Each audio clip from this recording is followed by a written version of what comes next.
Wraps up with the Eagle 98.1 Game Day postgame 90 minutes after the end of the game. Live from Rouse's on Burbank. It's presented by Super Chevy, your local Super Chevy dealers. And you can hear it on 104.5 ESPN Baton Rouge. And your flagship home for the Tigers, Eagle 98.1.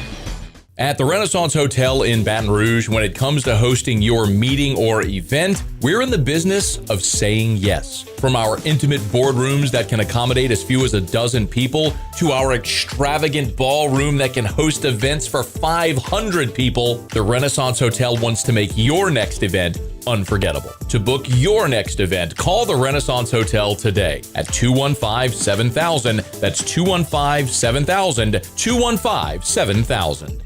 Sparked by imagination, creativity is fueled by the arts. Shell's mission is to make the communities where we do business better places to live. One way we do that is by supporting the arts. Up and down the river, Shell is helping creativity thrive. From the New Orleans Jazz and Heritage Festival to the Arts Council of Greater Baton Rouge and the LaFon Arts Center in St. Charles Parish. Shell is the rhythm of Louisiana. Insurance companies have teams of professionals to fight your claim. If you want to know what your case is really worth, I'm Spencer Callahan. I'd like to help.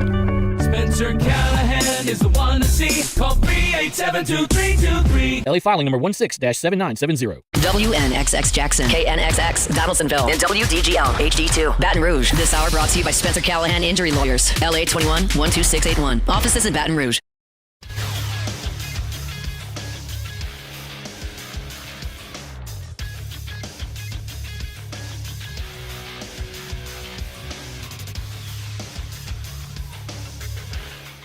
Good morning. It's 7 a.m. here on Friday, September 13th. Today in Baton Rouge, you can expect partly cloudy skies with a high of about 90 in hour one of today's show. We'll have audio from Brian Kelly and some of the LSU Tiger players themselves, and we'll recap Thursday night footballs from both the college and NFL levels. You can follow us on Twitter or Instagram at OTB_ESPN and watch us on YouTube at the 104.5 ESPN channel. Hour number one of Off the Bench, live from the Mercedes-Benz Baton Rouge studios, starts now. Let's go, baby, let's go. All-Star Toyota presents Off the Bench with Jacob Hester and T-Bob Hebert. Yeah. Off the Bench with Jacob Hester and T-Bob Hebert. Yeah, they said I gotta come off the bench. Now, here's Jacob Hester and T-Bob Hebert.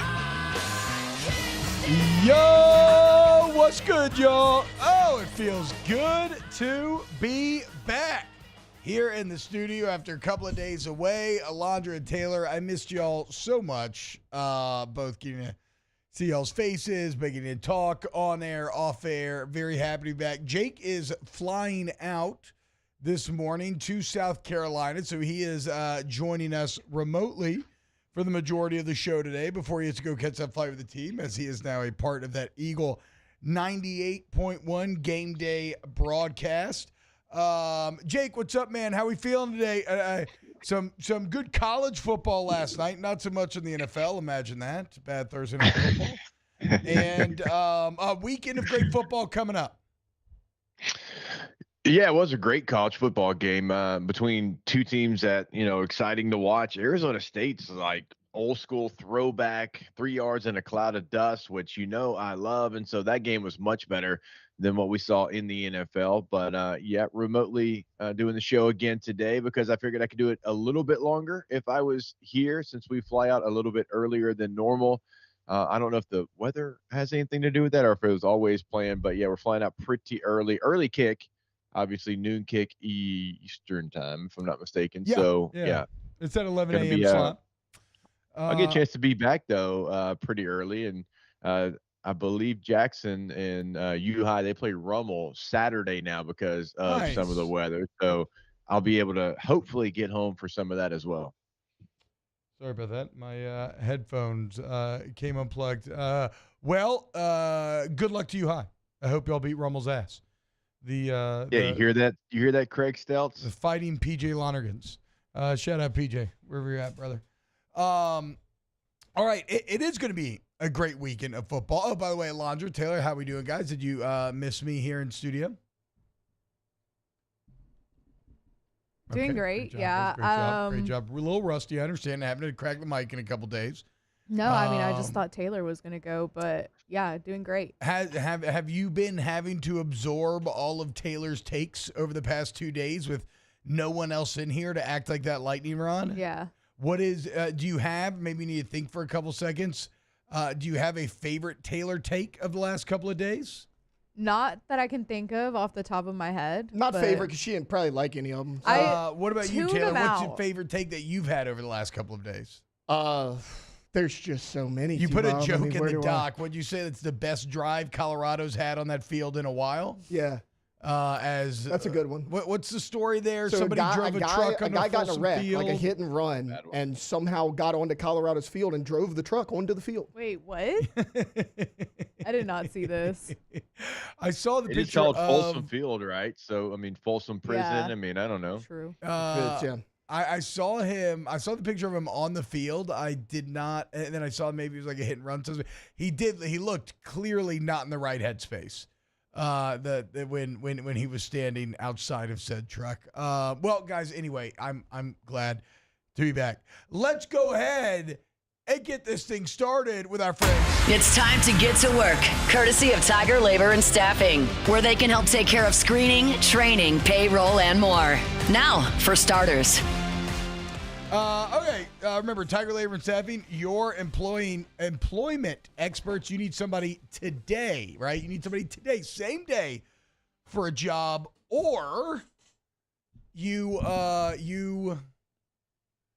looking for a job, right? Or maybe you need somebody long-term. This could be clerical work. This could be industrial work. Like, it's all at Tiger Labor and Staffing. The local guys have been doing it for over a decade, guys, and they handle everything. A turnkey service, all the paperwork. So all you get is the right person for the job. And so whether you're looking for someone to work or you're looking for work, head over to Tiger Labor and Staffing. Yes, guys, Taylor is wearing a Cowgirls jersey. Actually pronounced cowboy, but yeah, I have a Michael Parsons jersey on this morning. He's salty too. Yeah, he's feeling a little frisky. And why not? There's going to be a great weekend of football here locally. Now, I know the college slate is maybe painted as being a bit sleepy, but we know sometimes those weekends end up being the craziest. But if we zoom in to just what Louisiana football fans have on the line this weekend, it's pretty massive. As obviously the New Orleans Saints going against the Dallas Cowboys and LSU going against South Carolina with College Game Day there on the road, both games on the road. For LSU, it's interesting because like we kind of been talking about all week, right? They have to prove that they are closer to the USC team than they are the Nichols team, if you were to create a scale. They have to prove that they are still better than the middle tier of the SEC, even if I don't believe that they are top tier. For the New Orleans Saints, I think this Sunday is all opportunity, right? Week 1 was great. But it does not change the narrative overall because the team you beat is so bad. For instance, in NFL Network, Pro Football Talk, and ESPN's NFL Power Rankings, you're still 23rd and 24th, right? What's a way that you could actually get people to convert, get people to come over, get people to believe, go and beat this very good Dallas team on the road? And unfortunately for the Saints, if you don't, there's a lot of people waiting in the wings who maybe had to sit on their hands last week who are going to come out with some hardcore I told you so's because no one likes being wrong, you know? So two teams with different pressures on the line, but two teams both with I guess I would say the Saints more to gain this weekend, LSU more to lose this weekend, Jake. Yeah, because we talked about it. I forget which day it was, but early in the week, if the Saints go out there and they have a good showing and they fall just short, they still feel like a little bit of a winner. Yeah. Right. If LSU does that, there's nothing that can make them a winner unless they actually win the game. And a lot of people want LSU to win the game in a certain way. So, yeah, it's a little bit different where the Saints, I think because the expectation was lower, they go out there, they're amazing in week number 1 against a really good Cowboys team. If you go out there and it's like, hey, they didn't win, but they look like they're close to the same level as that team and they can continue to grow. Like that's the narrative after that game. And for LSU, it's like, you got to win. You got to do whatever it takes to win the game. We'd like for you to win it pretty, but I guess we'll take an ugly win. It's kind of the feeling around LSU. So, yeah, two different kind of, feelings about these teams depending on how the game goes. Yeah, a win is a win is a win. And, normally you hear, and we're going to hear from Brian Kelly as he met with the media yesterday. Normally, you hear coaches think, oh, it's a road game in the SEC, and those are never easy. And if you're one of the elite teams, you hear that, and you're kind of like, yeah, okay, whatever, dude. It's South Carolina. Go beat them. But I don't think you're that this year. And I think this is legitimately a really big challenge for this team. We'll get to our score predictions later, but I'm keeping mine close, right? I'm not going out. I would love to be proven wrong. I would love to for this team to be much more that team that we saw in week 1 and maybe even improved in a couple of ways, because you should improve as the season goes on. But right now, no, I think this is going to be tough. I think this is going to be a close matchup this Saturday. And so when Brian Kelly says, it's a road game in the SEC, no, I take that at face value. This is an LSU team that I don't care if they win by 1 or 10. Just win, baby. That's the bottom line. All right, this is what I want to do. Let's go ahead and go to break, and then when we get back, let's hear from Brian Kelly, who met with the media yesterday and gave us some insight as to what to expect out of Harold Perkins come this weekend. Keep it locked right here on Off the Bench. Off the Bench. Go to Tommy's Windows, Doors, and Siding, GEAUXTommys.com, GEAUXTommys.com. Tommy's are your window, doors, and siding expert. If you need to schedule reliable window installation or service in Baton Rouge, you want Tommy's. Hopefully nothing happened during the storm to any of your setup, right? But if you did suffer any damage, get Tommy out to the home. Let him give you that free professional estimate. And then get to, and really just give you an idea of what it's like to work with him, right? The dependability, the integrity, the efficiency, the reliability. They're the best. That's why I always tell you, I'm not even telling you to outright choose them. Make them one of the bids in your project. Let Tommy and the team prove to you in person why they're your answer. And your options are deep, man. You want hardy plank or vinyl siding, wood or vinyl windows, any type of door. They do it all at Tommy's. GEAUXTommys.com. Tommy's Windows, Doors, and Siding. Gulf Coast Office Products is a nationally recognized Savin office equipment dealer based right here in Louisiana. Over 100 employees strong, Gulf Coast has the boots on the ground to support all vertical markets, from education, engineering, legal, and finance. With the latest in office technology, from desktop to production segment units, Gulf Coast and Savin have the perfect fit for you. Call 225-756-2644. That's 756-2644 for Gulf Coast Office Products. There it is, the extra mile, on the border of expected and extraordinary, for those willing to go further, like vans customized for work or play, with safety and tech to keep you connected, supported by a 5-star sales, service, and finance team, and backed by the 1-star you know. So go the extra mile. It's never crowded, because so few have what it takes to go there. Mercedes-Benz Vans. I've been doing business with Luba for 25 years. They're dependable, trustworthy. It's just the attention to detail with our clients. Our folks have years and years of experience.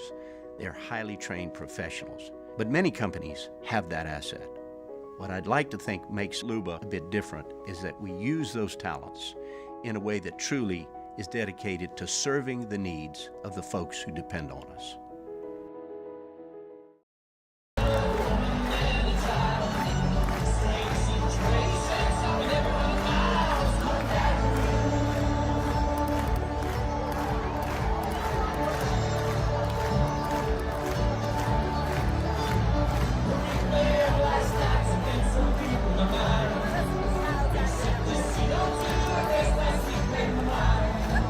I see it just outside, it's not changing. Dylan Cruz here to tell you about Six Rings Baseball and Softball Camp. If you live on the North Shore and play ball, go to Six Rings Camps with former LSU assistant coach Dan Canaveri. His knowledge is second to none, and your child will improve and have fun doing it. Camps were held at Coquille Park and Six Rings Academy in Covington with 4 sessions over the summer. Full day and morning only sessions are available from ages 7 to 13. Go to sixringsbaseball.com or call 985-206-9096. Learn the game to love the game. When it comes to ending cancer, we push forward, always working together for you. That's why our cancer experts at Ochsner have clinically integrated with MD Anderson Cancer Center. This means advanced cancer care, including access to life-saving clinical trials and integrating care to treat the whole you. Introducing Ochsner MD.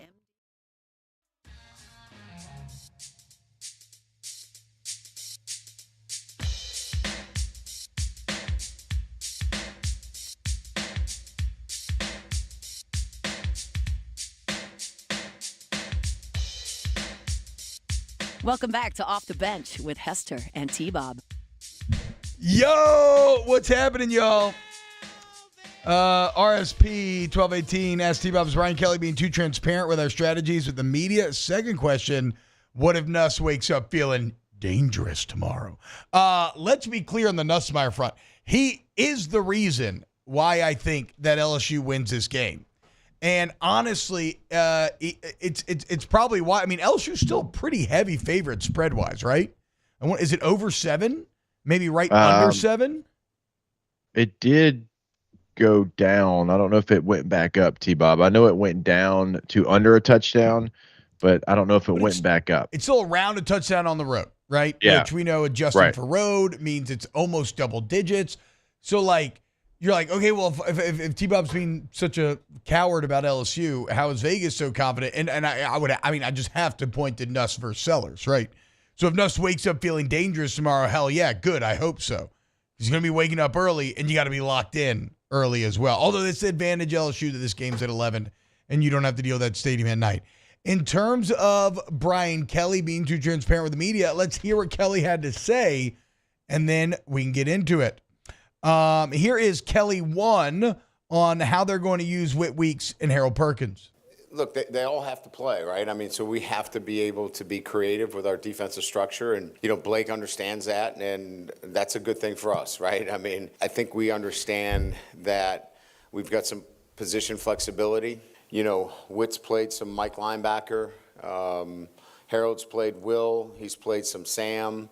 So we've got great flexibility with both those guys. Let's go to Kelly 3. This is could you see Weeks, Pitt, and Perkins on the field at the same time? Yeah, especially teams that are playing, a much more look, and you saw it against Nicholls State, right? A run first kind of offense where the quarterback, is central to the run game. You can see a lot more 3 linebacker sets. So there's some extended, there's some, hold on. How about this? Do we have, I think Kelly 8 may be what I'm looking for here, Alondra. I'm looking for the answer where he basically gets into kind of deciding run versus pass and how many guys. Yeah. Okay. Here's Kelly 8. I've answered this question a lot. And look, let me be clear. There are times you have to run the ball with extra hats, right? The guy that's the running back gets a scholarship, and he's got to make a guy miss here, sooner or later too. So I don't want to paint the picture that we're never going to run the box with 7 guys. But if it's clear that you're going to get man coverage and they are committed to that, then there are better alternatives for us. But we're certainly going to look at trying to find a way that we can get the kind of balance where they have to respect everything that we do. And look, there are some games that you just don't need to do that because you can exploit matchups, and then there are some you got to run the ball in there regardless. And I just don't want to paint a picture that, well, we're never going to run the ball unless the numbers are exactly right. That's That's not true. But we are going to be tactically smart about what we do. And if we get a tactical advantage relative to those numbers, one way or the other, we're going to lean towards that. Okay, so I've done a bad job of driving this segment, but that was the quote right there that I feel like the original question from chat is getting at, right? Is Brian Kelly giving away too much with that answer? I'm going to say no, because that answer is simply just basic football, right? I mean, there's nothing really revealing about that answer. He is just saying what every offensive philosophy in the world is. He's just wrapping it up and, with some well-delivered language, some tactical advantages and whatnot. But I mean, even back in the Stone Ages of, our day, yeah, man, all those RPOs, if we have this many in the box, or even if you're checking to play to one side or the other, right? You just split down the middle, how many are here, how many are there? It's all just basic football. I think by far, Jake, the most interesting part of that answer was the little bit of frustration shown with the running backs there, which have proved to be, we thought they were arguably a weakness. We were hoping they were not. Maybe John Emery looked like he was going to save the group, but they're definitely feeling like a weakness through 2 weeks. Yeah, T-Bob. I mean, that was definitely, hey, y'all need to pick it up as well. Because here's the deal. And he mentioned, hey, they're on scholarship too. Man, you're playing in the SEC. It's never going to be oh my gosh, look at that gaping hole. You might get 3-4 of those a year. Oftentimes, you're going to have to make somebody miss. You're going to have to run somebody over. You're going to have to stiff arm somebody to the ground, spin move, whatever it is, because there's going to be somebody. Somebody is going to come unblocked. Somebody's going to come free. They, get paid to play. Well, used to say the coaches get paid to call. Everybody now gets paid to play defense in college football. You have got to be able to go out there and get more than the play gives you. I can't, maybe twice so far that there's been a running back that goes out there and gets more than the play's blocked up for.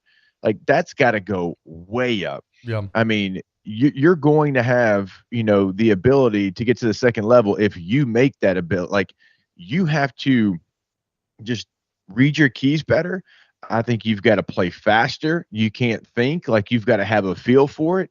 And I'm sitting here and I'm trying to, in my brain, think of a running play where a running back has made someone miss this year and gotten to the second level. It's the Emery third quarter. That's really it.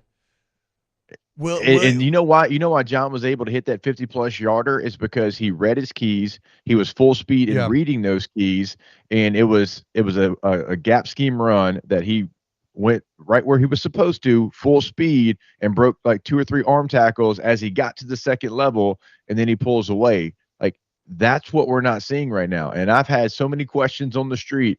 Hey, why are we not using this guy? Why are we not? They're using him.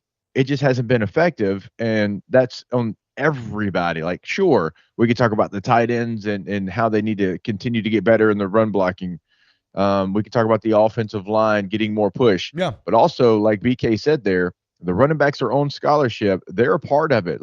You making someone miss or you breaking a tackle and you reading your keys and doing it full speed, that's a part of the run game as well. It's a well-oiled machine when you run the ball well. Yeah. And right now, that's just not the case. So that's something to certainly look for on Saturday. Again, I think this team's going to be pass first, but you got to hope. And it's what I said last week as well.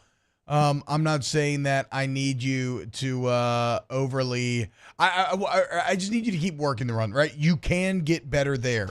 The offensive line has the talent to block better. The tight end should get better with more time on task. The backs should get more comfortable with more actual in-game reps. So while you'll still be majority pass, here's to hoping. And look, and I think from a game plan standpoint, South Carolina should force you to. We talked about it yesterday. I would prioritize coverage. Drop 8 or, drop 8. But, prioritize coverage and make LSU prove that they can beat that good D-line and front seven on the ground and then adjust therein if I'm the Gamecocks. So some of the most interesting part of yesterday's press conference, besides that answer on the offense, was going back to Weeks and Perkins. And really, it all starts with Whit Weeks. As Brian Kelly said, look, Whit Weeks cannot be a platoon player. Like, you have to have the guys who are playing the best football on the field as much as possible. And then he goes in to talk about having, like we heard, Perkins, Weeks, and Penn on the field at the same time. And I think you could take this a couple of different ways, right? Because some reporting, Perkins going to be playing the star position. Others I've seen LSU's going to play a 4-3 more. Brian Kelly said LSU's going to play 4-3 more. But I listened to the little press conference. He never actually used those words. And functionally, Jake, I don't know. What do I don't know. I need to put 4-3, 4-2-5 kind of labels on it. I'm expecting 4 down linemen. I'm expecting Weeks and Penn in there. And then I expect Perkins to be used as, if you want to call him a will, and it's like a traditional 4-3, or is he the star, basically the nickel, and like a 4-2-5, right? Whatever it is, it does feel like that's the best way to get your best guys on the field all at the same time. Yeah, we talked about that room being a strength of this LSU team, right? You had a lot of really good linebackers that had different skill sets, and it was really the only place on defense that you felt good about going into the season as far as, okay, I know they've got playmakers in that room. And so a lot of times you're going to have 2 of those guys on the field. Well, how do I get more of those Jimmys and Joes on the field? How do I create a package where we can be really good with all 3 of those guys out there? Because, there's been some things that we've all seen on film where it's like, man, Harold Perkins, not his natural position. What can you do with him? Because we know he's talented. Okay, well, let's put him back in the star position, which is kind of like he played last year, the nickel Sam position. And then that's where you get creative off of that. Just because he's playing star doesn't mean he's going to be covering all the time. It just means that's where he's going to align, in which he was really good in coverage last year. And then you can start to get creative. Look, as a running back, I say this all the time, when you can create a mismatch like that makes me think more. That slows me down a little bit, because if I look out there and number 7 might come off the edge, I've got to slow myself down. I can't get out into my route as fast as I normally would. Those are things that you have to think about. And so you can't take Whit Weeks off the field. He's a different speed. Yeah. He plays faster than anybody else out there. He sees the play faster than anybody out there. He's the most aggressive linebacker that you have. He uses his hands better than everybody else, okay? Is he a perfect linebacker? No, but he's continuing to get better each and every week, and he needs more reps. He needs to be out there. Last week, Greg Penn on tape, he was kind of, somebody that was right there in the middle, and when Nichols tried to go power run game, he at least was somebody that was stopping it where it was in front of him. He didn't get drove back 3-4 yards. He led the team in tackles. Okay, so you want him out there. It makes all the sense in the world, T, to have all 3 of those guys out there, and that's on everyone to create whatever the best package is for those 3 guys to be out there. Well, Whit and Greg aren't going to play the star, right? That's not a position that they can play. Perkins can play that, and so put him there. And then again, going back to the original point, that's where you get creative. It doesn't mean he has to just drop back and play coverage. It doesn't mean he's going to be in the flats and just sit out there and wait. Will there be some of that? Yeah. But also, he can still wreak havoc off the edge if you have that in the game plan. So, again, and Kelly also talking about how, look, USC offered more ability to be a bit more creative on offense. Nichols was such a run-first, more kind of, I thought it was a very creative run game, potential run-first offense, that the potential for havoc wasn't quite there like it was in week 1. While South Carolina will run the ball here, their offensive line is not very good, and you'll have maybe somewhere in the middle. You won't have the full potential for havoc like you had against USC, but you should have more than you had against Nichols in game 2. So, again, we talked about what South Carolina should do from a defensive game plan standpoint. If I'm LSU, I think with kind of how South Carolina is limited throwing the ball, I think you got to put the game in your DB's hands early on. I know you don't love the early returns, but make them prove what you made USC prove, that they're going to go up and snag, mathematically improbable one-handed catches out the air, that they're going to make the catch up the sideline and then need a giant hit to the dome and still come down with it. make them prove that they can make those plays the same way that you did in week number 1. And so I'd say, yeah, a lot of man coverage here early on, prioritizing stopping the run and seeing if Sellers can beat you. Key to maybe making that game plan work is going to be Zy Alexander come back. Here's what Kelly had to say on what they were missing at corner without their veteran. Well, certainly experience, right? I mean, he was an experienced player who was really ascending when he got hurt. You know, I would say one thing, is extremely coachable. He does what he's asked to do. He's physically stronger than the younger players. He's obviously a mature player. He's played a lot of football. I'd say more than anything else, just had a lot more snaps and was beginning to have a lot of success. And so confidence would be the other thing that he brought to that room. And he would also go on to say, though, that, like, look, Alexander is, let's be clear, he's still coming off an ACL injury. He's not 100% back. He's not ready to go out there and play 70 snaps. So it's not like Zy Alexander is going to be some cure-all, and he still is coming back from injury. I think it's very clearly Zy, Stamps, and Woodland, right? I mean, yeah. Taylor, help me out. Have we seen anything from anybody else yet? Jair Brown, J.K. Johnson, anything like that? I mean, have they played really yet? The only guys I can think about flashing J.K. on Johnson film was out there early against Nichols for sure. I was going to say the only guys that I think that I've seen like flash on film or that I've like noticed them has been Stamps, Woodland, and Zy. J.K. played a lot like in fall camp. That's what we were talking about. I was surprised we didn't see him against USC, but yeah, I don't think he flashed quite as much as the other three you just mentioned. Dipper Jones says Sage at safety finally. Yes, that is confirmed. Sage is back to safety, which, again, offseason conversation we need to have. How does LSU keep entering these seasons so confused on their personnel? This is now the third year in a row. It's bordering on inexcusable to where you have these. And, again, you know, I say it every time, so some of y'all are going to make fun of me. Credit to him for avoiding the sunken cost fallacy and being willing to make changes. But, like, you keep spending entire off seasons doing one thing only to immediately switch it up and do another. Like at a certain point, that's got to change. That's got to change. Year 1 and 2, made excuse for it. Year 3, it's a bit inexcusable, in my opinion. All right.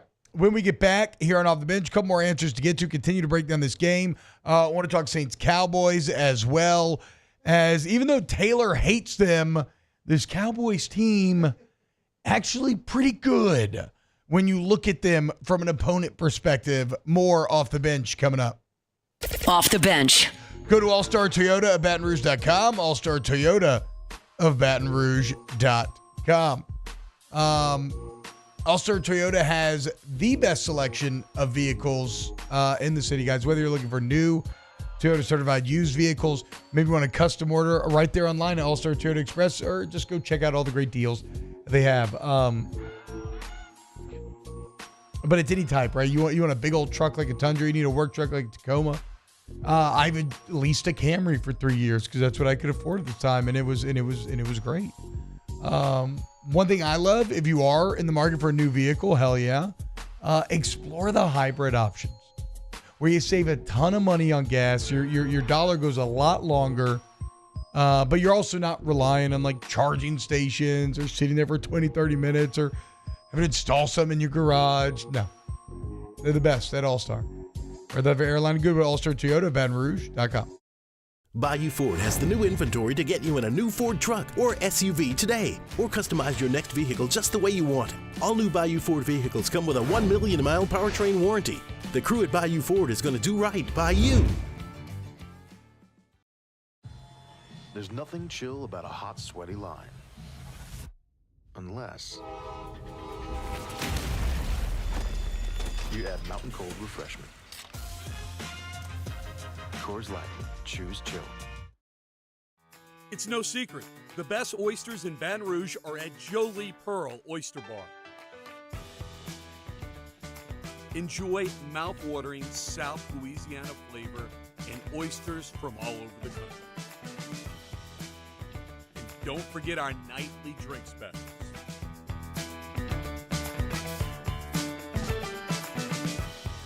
Jolie Pearl Oyster Bar, located in downtown Baton Rouge. Breck teamed up to reimagine your parks, and you imagined big. With your help, we went to work, creating 12 beautiful community parks across the parish. A family-sized water park, miles and miles of trails, and parks just for your dogs. There are more places to splash, to explore, to run wild, and even soar. You imagined, we delivered. Gold. BRAC, your #1 park system in the nation. Electricity is all around us, and our families depend on it. Every day is sparked by the power of a cold drink or a warm meal, a movie night, and a comforting light at the end of a dark hallway. From sunrise to sunset, playtime to bedtime, our team is ready to take care of your electrical needs. Even in the case of an after-hours emergency, the light in your life shines brighter with Mr. Electric. Hey, it's Matt Moscona. For years, you've heard me tell you about Insurance Network of Louisiana, helping you find better coverage for less money. But it's not just for your home and auto. They also offer commercial property. So, retail stores, professional offices like doctors, dentists, attorneys, clothing boutiques. Insurance Network of Louisiana can find you better coverage for less money. They service the entire state of Louisiana, and they're local. So call today at 293-0450 or lainsurance.net. Jerry and Benny Payne began Central Plumbing Company out of their driveway in Tanglewood subdivision. 50 years later and 4 generations down the road, we continue to serve Baton Rouge and the surrounding areas for all of their plumbing needs. Residential, commercial, industrial, or hospitality, Central Plumbing is here 24/7, 365. We want to thank our customers, family, and friends for 50 years.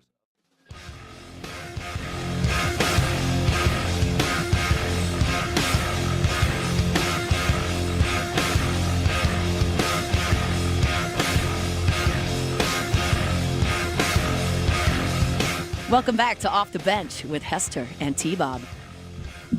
Yo, what up, y'all? Welcome back. OTB. Here's a good, simple question in the chat. If I could find it again, I apologize. Here it is from Brian. T.O. and Jake, what position group has to show the most improvement this week? Jake, what would you say? All right, so for LSU to win, I would think it would.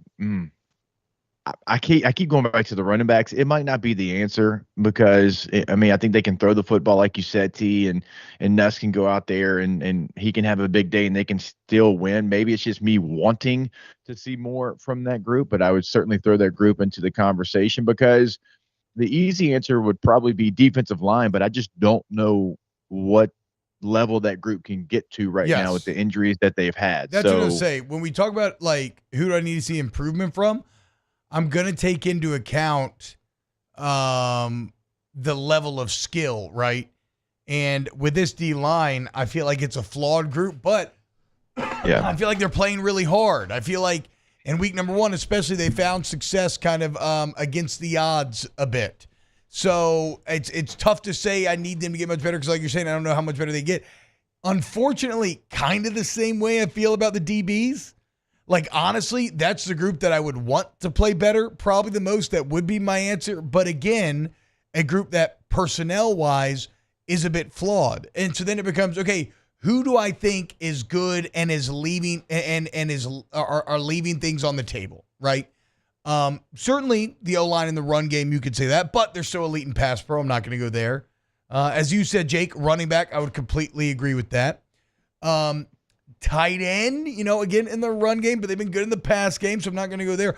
I think I land on the linebacker trio because that is a group that we painted as one that was going to be one of the better on this team. And I know they're facing an uphill battle because the D-line is kind of allowing guys into their lap a bit too easy and not making it easy on them. But that's supposed to be the leaders of this defense. They're supposed to be the best players on this defense. And just frankly, they just haven't had the impact yet. And now Weeks has been the most impactful. He's gotten the least amount of snaps. That's obviously going to change this week. And you just have to find a way to make Harold Perkins to take advantage of his athletic ability and his playmaking ability. And I don't care about whatever has stopped you up to this point It has to change. And Blake Baker, you make $2.5 million. With great money comes great expectations. And I know you're in a bit of a tough spot here personnel-wise. Okay? Like, you've taken a step back from what you had at Mizzou. For all the LSU pride that you want to have about what LSU is or what LSU should be, Mizzou objectively has better personnel on both sides of the ball than you do. So, yeah, you've taken a step back, Blake Baker. Bo Davis, you've taken you've leapt off of a building from what you had at Texas to now what you had at LSU. But that doesn't change the expectations. And the expectations are still for this defense to improve. And it has to start this week. And I think that starts with these linebackers. Yeah. T-Bob, something that we mentioned yesterday after the show that we were going to get into today was Blake Baker against South Carolina a year ago. I went back, and at first I just kind of watched the box score, and I'm like, I wonder what he did last year. But then I was like, okay, I want to watch the tape. And so I went back and I watched the film, and they were very aggressive against South Carolina a year ago. This is Blake Baker at Mizzou last year. They won 34-12. They made it so uncomfortable for Spencer Rattler. Now, we all know the offensive line in front of Spencer Rattler was not great a year ago. They're bad again this year, too. Yeah, they took full advantage of it. I mean, they were highly aggressive with them. They, I think it was two strip sacks that they had against Spencer Rattler. They never let him get comfortable. South Carolina tried trick plays. It didn't matter. Like, there was nothing that they could do. Like, it didn't matter if they were running or if they were throwing. Somebody from Mizzou was in the backfield at all times. I mean, a ton of tackles for loss. It was a really good game plan. I'm trying to get the total numbers. I think they had 8 tackles for loss and they had 5 sacks. It's a lot of havoc rate. I mean, that's the entire goal of this Blake Baker defense. They want that 25% havoc rate. They were close to it in week 1. They obviously weren't close to it in week 2. And yeah, if you're going to sell out to stop Spencer Rattler like that, now I know he had better DBs and obviously more trust in his DBs, but like, you got to sell out to get after Lenore Sellers like that. And like we said, if you're worried about Sellers' legs, well, guess what? You literally have the most perfect QB spy in the entire nation in Harold Perkins. So spy him up, and trust your DBs to be able to make the windows tight enough to where Sellers can't make the throw until Sellers proves it to you. Yeah, this is a massive game for Baker, especially now, like with Jake giving us the context of how much success he had last year against his team. This is a massive game for him to have similar success this year. Yeah, and I would fully expect them to be the things that we saw on tape last year in the same matchup. Now, how do you get that done? Who gets it done? That is going to be something we have to watch and see how it plays out. And you're right, T. I mean, they had better DBs a year ago at Mizzou, so you could be a little bit more creative, but you just got to trust some young guys. And if you trust Zy Alexander coming back, and he played really good last week, you've just got to say, hey, we might get beat, on a big play one time, but we can't get away from our game plan. I think they have to get after Sellers just like they did Spencer Rattler a year ago, because it was so many different guys. Like, as you watch the tape, it wasn't like one guy had 3 sacks. I mean, you had, I think it was 6 guys created the 5 sacks because you had 2 guys had, half a sack apiece. And so it was a situation where it was coming from all angles. Again, it was guys living in the backfield. It was linebackers shooting gaps in the run game. It was a very aggressive game plan. And I know you're limited defensively, but if you play on your heels, you make a bad offense much better when you're not being aggressive. When you're being aggressive, you can suffocate a bad offense. Even you can hide some of your deficiencies. And I would love to see that game plan. It worked well last year. Remember, this is the same offensive coordinator. Dal Loggins is still the OC at South Carolina. So you're going to see a lot of the same game plan. How can you replicate what you did a year ago at Mizzou with this LSU personnel? And Minstry Bad says, if Perkins feels like playing, dude been looking lazy. I don't think it's an effort issue with Perk. To me, and this is where, this is going to be in the kind of eye of the beholder, but my interpretation of what you're describing as lazy is just thinking too much. It just feels like he's thinking too much. And when you think too much, you lose a step, especially on the defensive side of the ball. you got to be able to play with your hair on fire. It was one of the big hopes for the Blake Baker switch, right? Because ultimately that was one of the main things that ruined the Matt House era. Every player was out there thinking too much. Yeah. He could not adjust to college kids' levels in the way that he needed to.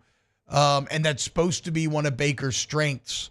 So it has not been great with the Perkins return through 2 games. Here's to hoping he can do whatever he needs to do to get Perkins playing free again. Yeah, and T-Bob, we talk about this all the time, right? You can be a 4-4 guy, but if you aren't quite sure how to play it and what's going on, you turn into kind of a 4-7 guy. Yeah. You can be a 4-7 guy, but if you know inside and out your position, you know exactly what's going on, you know what to look for in your keys, you know how to read it, you can go from a 4-7, but you're playing like a 4-4 guy. And trust me when I say that. I mean, that was the thing that I knew I had to bring to the table. Look, I was going to be a 4-6 guy all day long. That's fine. But I want to play faster because I know exactly what's going on, and you have to. I'm not saying, and this isn't like a get in your playbook. It's not that situation, right? There's natural positions, and there's things that you're natural at. And so if you take the thinking out of it, because that's what they did with Harold Perkins his freshman year. It's like, hey, man, just line up and go do this. And he was great. Well, I think the star position for him allows him to do less thinking, more playing. And again, it has nothing to do with like getting in your playbook. It's just a natural feel for a position. He actually turned into last year a really good nickel Sam. I think he is a more free player. I think he's a faster player if you put him out there. And you'll see that on tape because you neutralize your athletic ability when you're thinking out there and you're not quite sure how to play it. I mean, you could speak on that too at different offensive line positions. Well, and I want to mention, because something that I spent all offseason talking about was the how Blake Baker just transformed Damone Clark from awful to this incredible middle linebacker. But what I missed and what now feels obvious through just 2 games is just the physical difference between Perkins and Clark. You know? Yeah. Clark's a giant. He has the body to be that middle linebacker freak, and I've just accepted now that Harold Perkins is not. I thought maybe he could overcome it, and you probably could with years of technique and learning how to punch and everything else. Like, again, there are linebackers that size that have success, but coming to it this late, it's just too much to overcome, whereas Damone Clark had all the raw physical skills needed. He just had to be aimed in the right direction. So a bit of an analysis miss by me over the offseason. All right, let's go to break. When we get back, wrap up hour number 1. Off the bench. Pinnacle Exterior Construction, PECbuilt.com, PECbuilt.com. You want an outdoor living area? You need an outdoor kitchen. Maybe you want to build a pool, completely custom job, or like Pinnacle has a bunch of great spec pools that you choose from, and then there's like options within these templates, right? So you're still making it your own. You flip through this, but it's great. It's great. If you already have a pool, you need pool maintenance one time, year round, we got you. But yeah, you want to put turf in your backyard, get rid of your grass, or maybe just like a little strip, putting green. You want to build a little privacy, any size or type of fence. You go in your backyard and Taylor's just yelling NFL takes at you over the fence. Build it higher with Pinnacle. You need pergolas, bulkheads, anything, okay? We build the spaces, you build the memories. Invest in your home. Make it the home you've always wanted to be, where you want to hang out, where your kids want to hang out. That's where Pinnacle comes in. Pinnacle Exterior Construction, PECbuilt.com. Bayou Chrysler Dodge Jeep Ram has back-to-school savings like $16,000 off 25 Ram 1500 trucks. We're open for business in our beautiful new showroom and taking $16,000 off. All new Bayou vehicles come with a complimentary extended warranty. The crew at Bayou Automotive is going to do right by you. It's an everyday thing here. We work horses in the mornings and we work on the property during the day, and without these John Deere tractors, it'd almost be impossible to keep up with the place. I've dealt with some of the other colors and stuff, and I never really got the response back that I get from John Deere, We really enjoy dealing with Sunshine. They're good people. They always check on us and make sure our equipment's running, and we love them. Flip the switch and learn more about what it means to be powered by Sunshine at sunequip.com. Parish Construction and Roofing. Hello, Kim Mulkey here. When I have construction and roofing needs, I call my friend Ryan Terrio and the Parish Construction and Roofing team. I sleep good at night because I know the Parish team has my back. Go to parishbuilt.com for all of your roofing needs. And remember, always do business with someone you know. Parish Built from your hometown. ParishBuilt.com. Gulf Coast Office Products is a nationally recognized Savin office equipment dealer based right here in Louisiana. Over 100 employees strong, Gulf Coast has the boots on the ground to support all vertical markets from education, engineering, legal, and finance. With the latest in office technology from desktop to production segment units, Gulf Coast and Savin have the perfect fit for you. Call 225-756-2644. That's 756-2644 for Gulf Coast Office Products. There it is, the extra mile, on the border of expected and extraordinary for those willing to go further, like vans customized for work or play, with safety and tech to keep you connected, supported by a 5-star sales, service, and finance team, and backed by the 1-star you know. So go the extra mile. It's never crowded, because so few have what it takes to go there. Mercedes-Benz Vans. I've been doing business with Luba for 25 years. They're dependable, trustworthy. It's just the attention to detail with our clients. Our folks have years and years of experience. They're highly trained professionals, but many companies have that asset. What I'd like to think makes Luba a bit different is that we use those talents in a way that truly is dedicated to serving the needs of the folks who depend on us. Gulf Coast Bank and Trust is giving our customers the power to bank anywhere, anytime during this challenging event. And we're right there with you. Our mobile banking app is a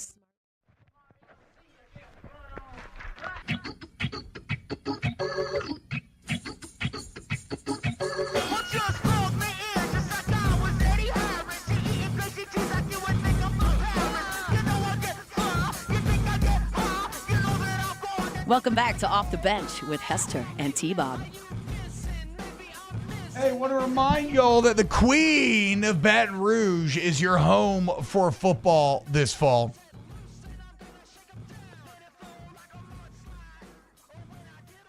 You want to watch football in a revamped DraftKings Sportsbook?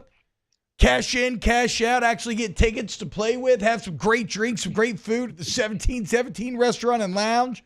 Maybe you go get some Shaq's Big Chicken, the 3 Walk Noon House. Maybe you want to go play some games and then go watch the game. Okay, the point is the Queen is newly renovated, top to bottom. It's awesome. If you haven't been yet, it's so much fun. It's super easy to gamble. Again, the sportsbook is a great place. They got really comfortable booths, giant wall of television. You watch everything you want, taking all NFL Sunday, all college football Saturday.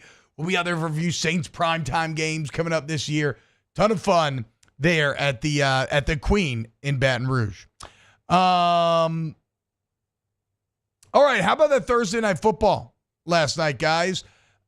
Jake, you probably have you probably have more insight into this than we do. How do we feel about Tua and after another concussion last night? I know I don't want to talk too much. I mean, all the national shows is gonna be the lead on a lot of those shows, but like, what does Tua do at this point? Can he keep playing football? Yeah, so this is a tough conversation because, that's his individual choice, and you never want to try to make choices or decisions for anybody else, but it's tough to watch. And T, I'm sure you've had a concussion. I would assume it's a scary moment. And when you have one and, people are telling you, hey, you were doing this and you were doing that. And I had one when we were playing up in Denver one year, and I played the whole third and fourth quarter at running back. And like the muscle memory part of me was doing the things I was supposed to do, but like I have no memory of how that second half went. And it's just like that, those things are scary to you. And like, that was just, that one concussion. Tua's had not only one, he's had multiple, and he's had multiple scary concussions where it's a no doubt. Like there's different levels to it. And I know the ones that I had, I never tensed up and when you see Tua's hands, it's the second time we've seen that. Like I never had one of those, but it's a scary, scary scene. And, last night, the impact that he had, it wasn't like it was a giant shot, right? It was more of the way his neck went. And it's scary because Tua wants to be out there, he wants to play, but if like that's all it takes for him to get another concussion, like how do you continue to play that position knowing that you're going to have shots that are going to be like that? And again, like I never want to make anybody's decision for them, but it just feels like he has never fully recovered from the one that, what was that? Was that at Cincinnati? Where were they playing? Whatever game that was, it was incredibly scary scene, and it just feels like he has never fully recovered from that. So yeah, I know they got concussion protocols now that weren't in place when I was playing, and you would hope that, that would help, make it a little bit safer. But that's just a scary scene for somebody that's going to take harder hits than that in his career. Yeah. And at least he got his, he got paid, is guaranteed. So if it doesn't, he earned his way to being financially taken care of. But I thought Mike McDaniel handled it well last night when he said, look, man, I'm just really worried about the human being. I'm not worried about the football side of this. In the football side of it, the Bills look really good, despite putting it all on. A lot of people saying, okay, so they're just really going all in on Josh Allen and be like, Josh Allen, carry this team. But I don't know. The running game's been great thus far. It was excellent in the first half last night. So Thursday Night Football, though, remains kind of sucky in the NFL. Yeah. And I know we're coming up on break, but let me speak on that real quick. Thursday Night Football is not ever going to be the best version of football, and it's always going to be a little bit of a slop fest because you completely change your practice routine. I mean, you just all played a game on Sunday, and then you don't have your off day. In fact, you come right back on Monday, and you have a helmets only practice. It's not a great practice. You come back on Tuesday, same situation, and you're trying to get the things done that you normally would get done, but you're trying to do it basically in jerseys, and you can't. And then Wednesday, again, you don't get another off day. And if you're the team that's having to travel, it's even, worse for you. And you kind of have a pseudo walkthrough, and you try to have somewhat of a practice, and you don't have any days off from your game Sunday to Thursday. The game plan isn't what it normally would be. I understand why we play Thursday Night Football because the entire country watched last night. But as a player, it is the least prepared you feel going into battle. And it's the least prepared that you will ever be because you just haven't done the things that you've always done to get ready for that moment. And it shows. And it shows every single Thursday. All right, hour one of the books. Hour two, we got our score predictions coming up. Keep it locked here on Off the Bench. Off the Bench. Go to AccuTemp Baton Rouge, AccuTempBR.com, AccuTempBR.com. For all your AC, heat, and electrical needs, you want AccuTemp. Anything went wrong during the storm? Well, they take advantage of that service to the highest degree, as that is not just lip service. That is all over their website. It's all over their building. I've seen it. Like, it is the core ethos. It is their mission statement. It's at the heart of everything that they do. So it's no surprise then when you look at the reviews, and it's 5-star, 4.9 out of 5 review rating with thousands of reviews online. It's just a level of customer service that will blow you away. So take control of your comfort zone today. Also, remember, if you need a whole home generator, you want to protect you and your family during the next storm, make sure you don't have to worry about losing your fridge, anything else like that. AccuTemp can be your guide in that process and make that happen for you. Go to AccuTemp of Baton Rouge, AccuTempBR.com.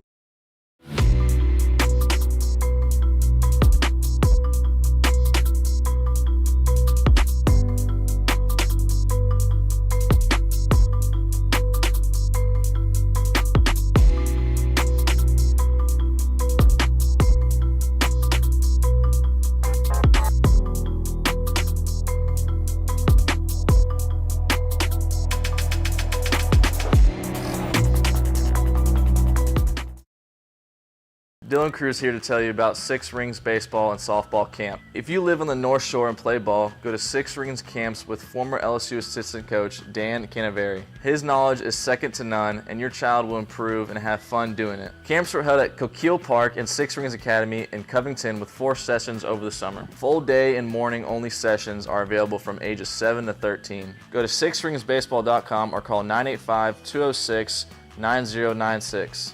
Learn the game to love the game.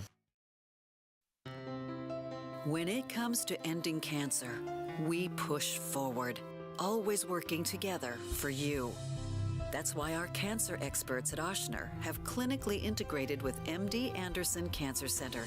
This means advanced cancer care, including access to life-saving clinical trials and integrating care to treat the whole you. Introducing Ochsner MD Anderson Cancer Center. Long live you. Breck teamed up to reimagine your parks, and you imagined big. With your help, we went to work, creating 12 beautiful community parks across the parish. A family-sized water park, miles and miles of trails, and parks just for your dogs. There are more places to splash, to explore, to run wild, and even soar. You imagined, we delivered gold. Breck, your #1 park system in the nation. Electricity is all around us, and our families depend on it. Every day is sparked by the power of a cold drink or a warm meal, a movie night, and a comforting light at the end of a dark hallway. From sunrise to sunset, playtime to bedtime, our team is ready to take care of your electrical needs. Even in the case of an after-hours emergency, the light in your life shines brighter with Mr. Electric. Hey, it's Matt Moscona. For years, you've heard me tell you about Insurance Network of Louisiana, helping you find better coverage for less money. But it's not just for your home and auto. They also offer commercial property. So, retail stores, professional offices like doctors, dentists, attorneys, clothing boutiques. Insurance Network of Louisiana can find you better coverage for less money. They service the entire state of Louisiana, and they're local. So call today at 293-0450 or lainsurance.net.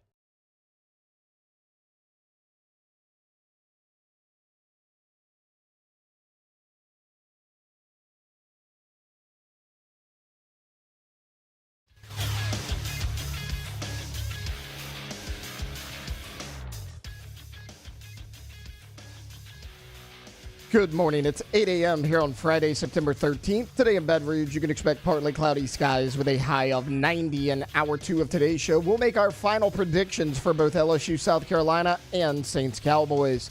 You can follow us on Twitter or Instagram at OTB_ESPN and watch us on YouTube at the 104.5 ESPN channel. Hour number 2 of Off the Bench, live from the Mercedes-Benz of Baton Rouge studios, starts now. All-Star Toyota presents Off the Bench with Jacob Hester and T-Bob Hebert. Yeah.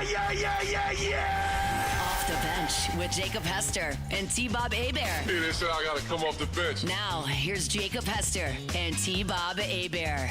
Yo, what's happening, y'all? T-Bob, Alondra, Taylor here in studio. Jake back home, get ready to fly out with this LSU football team. It is Friday. Hope everybody has a great weekend. Hope everybody made it to the storm okay. Seems like here in Baton Rouge, pretty much everybody's got power, I hope. I know New Orleans lagging behind a bit, so best of luck to all of our New Orleans listeners getting back that power. Guy Eric in the chat saying that Salafouche is getting power back today, so hell yeah, we love to hear that. Again, hope that everybody made it through this with minimal damage. I know. Chat's talking about South Alabama being Northwestern State 87-10. Yeah. It's a low moment for the Demons, man. I don't know, man. I feel really bad for Northwestern State because there's kind of a growing pile of evidence that I just don't know about the viability of the program in some ways. I know, man. And they've got, not just the Cajun Cannon, but they've got a long list of really good football players in their history. T, as you well know, you know better than any of us. It's a program that has had, NFL Hall of Famers, and it's just, man, I think they have a Hall of Famer. Either way, they've had all pros, and it's just sad, man. It is sad that is where the program is now. You look at the last couple of years, and they've been one of the worst teams in the country.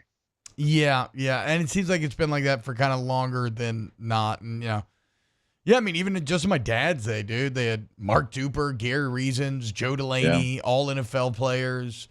I don't know. I don't know what the future holds.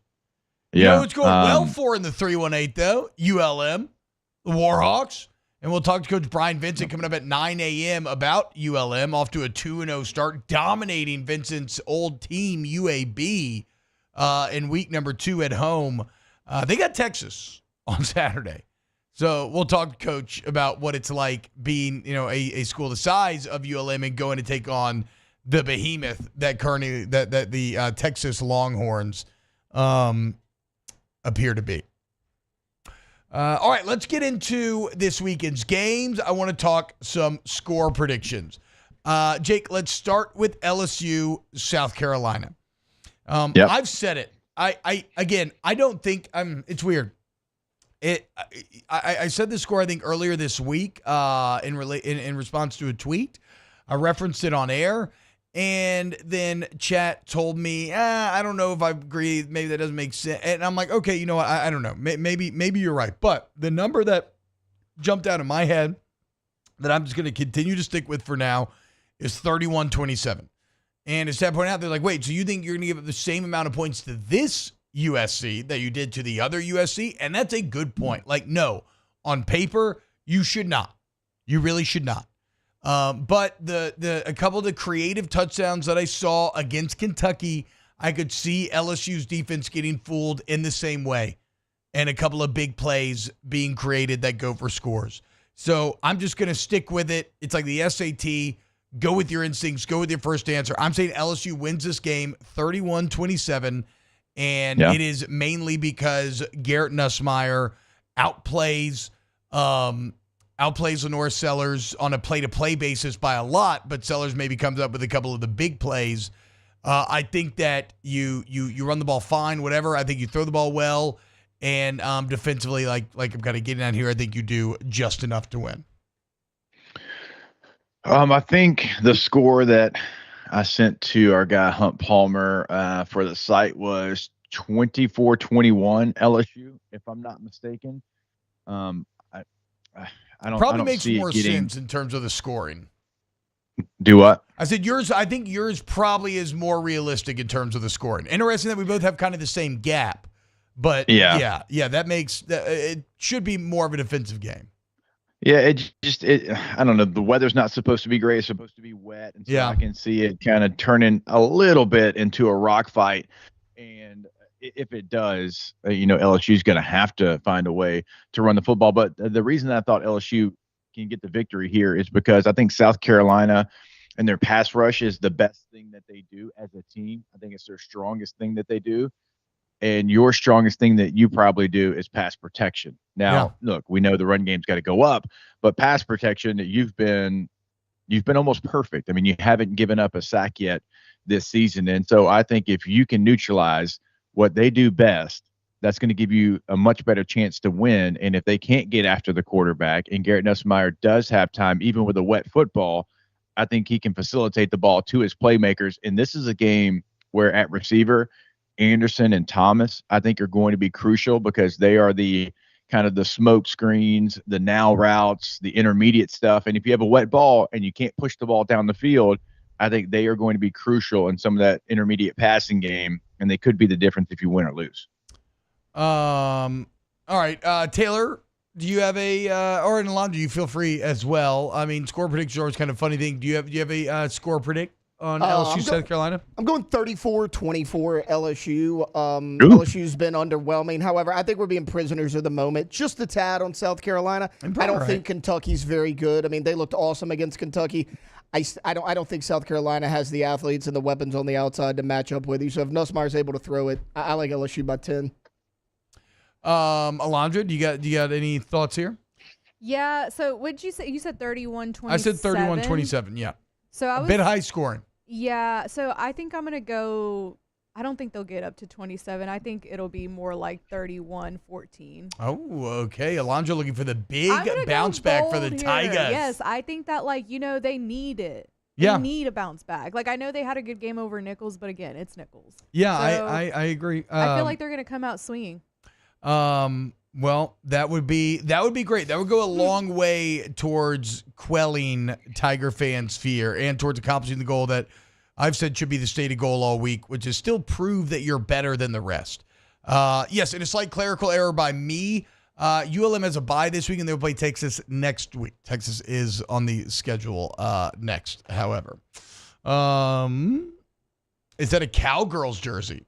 Asked Chet. Yes. No, it's actually not. That is. It's a lighting. As the Saints will travel to Dallas to take on the Cowboys.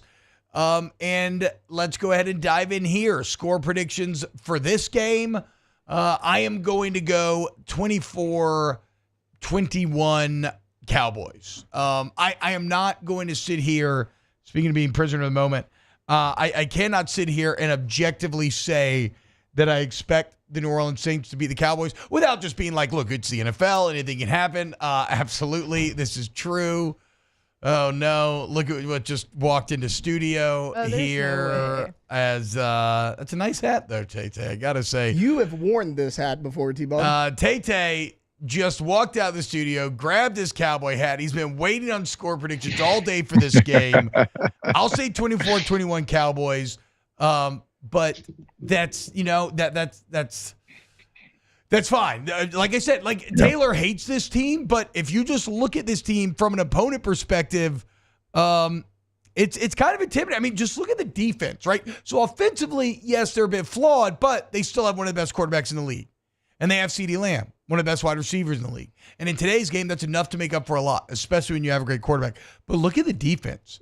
You got Micah Parsons, DeMarcus Lawrence, Eric Hendricks, Trayvon Diggs, Malik Hooker.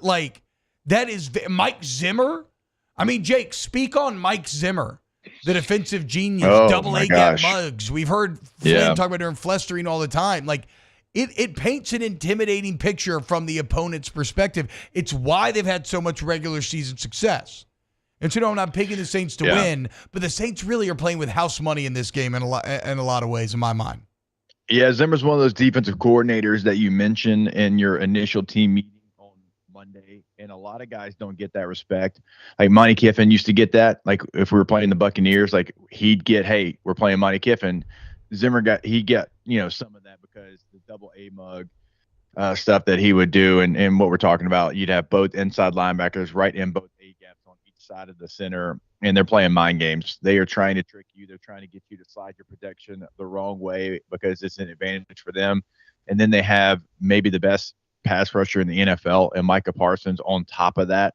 And he gives you headaches. He gives you headaches because nobody does it as well as he does. And double A mug is one of the toughest things if you have the personnel to run it defensively to go against, because it almost feels like you can never be right in protection. That's just one of the things that he does. So, yeah, there's a lot of respect for Mike Zimmer around the NFL. He would be, hey, this is their coordinator. This is what he does. This is what we have to try to stop.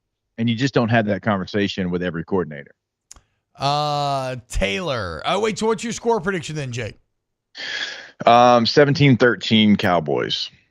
17-13. Okay. I mean, I still the Saints defense is still Saints so defense is great. good. Yeah, I agree. If this game was in the Superdome, I actually might even take the Saints.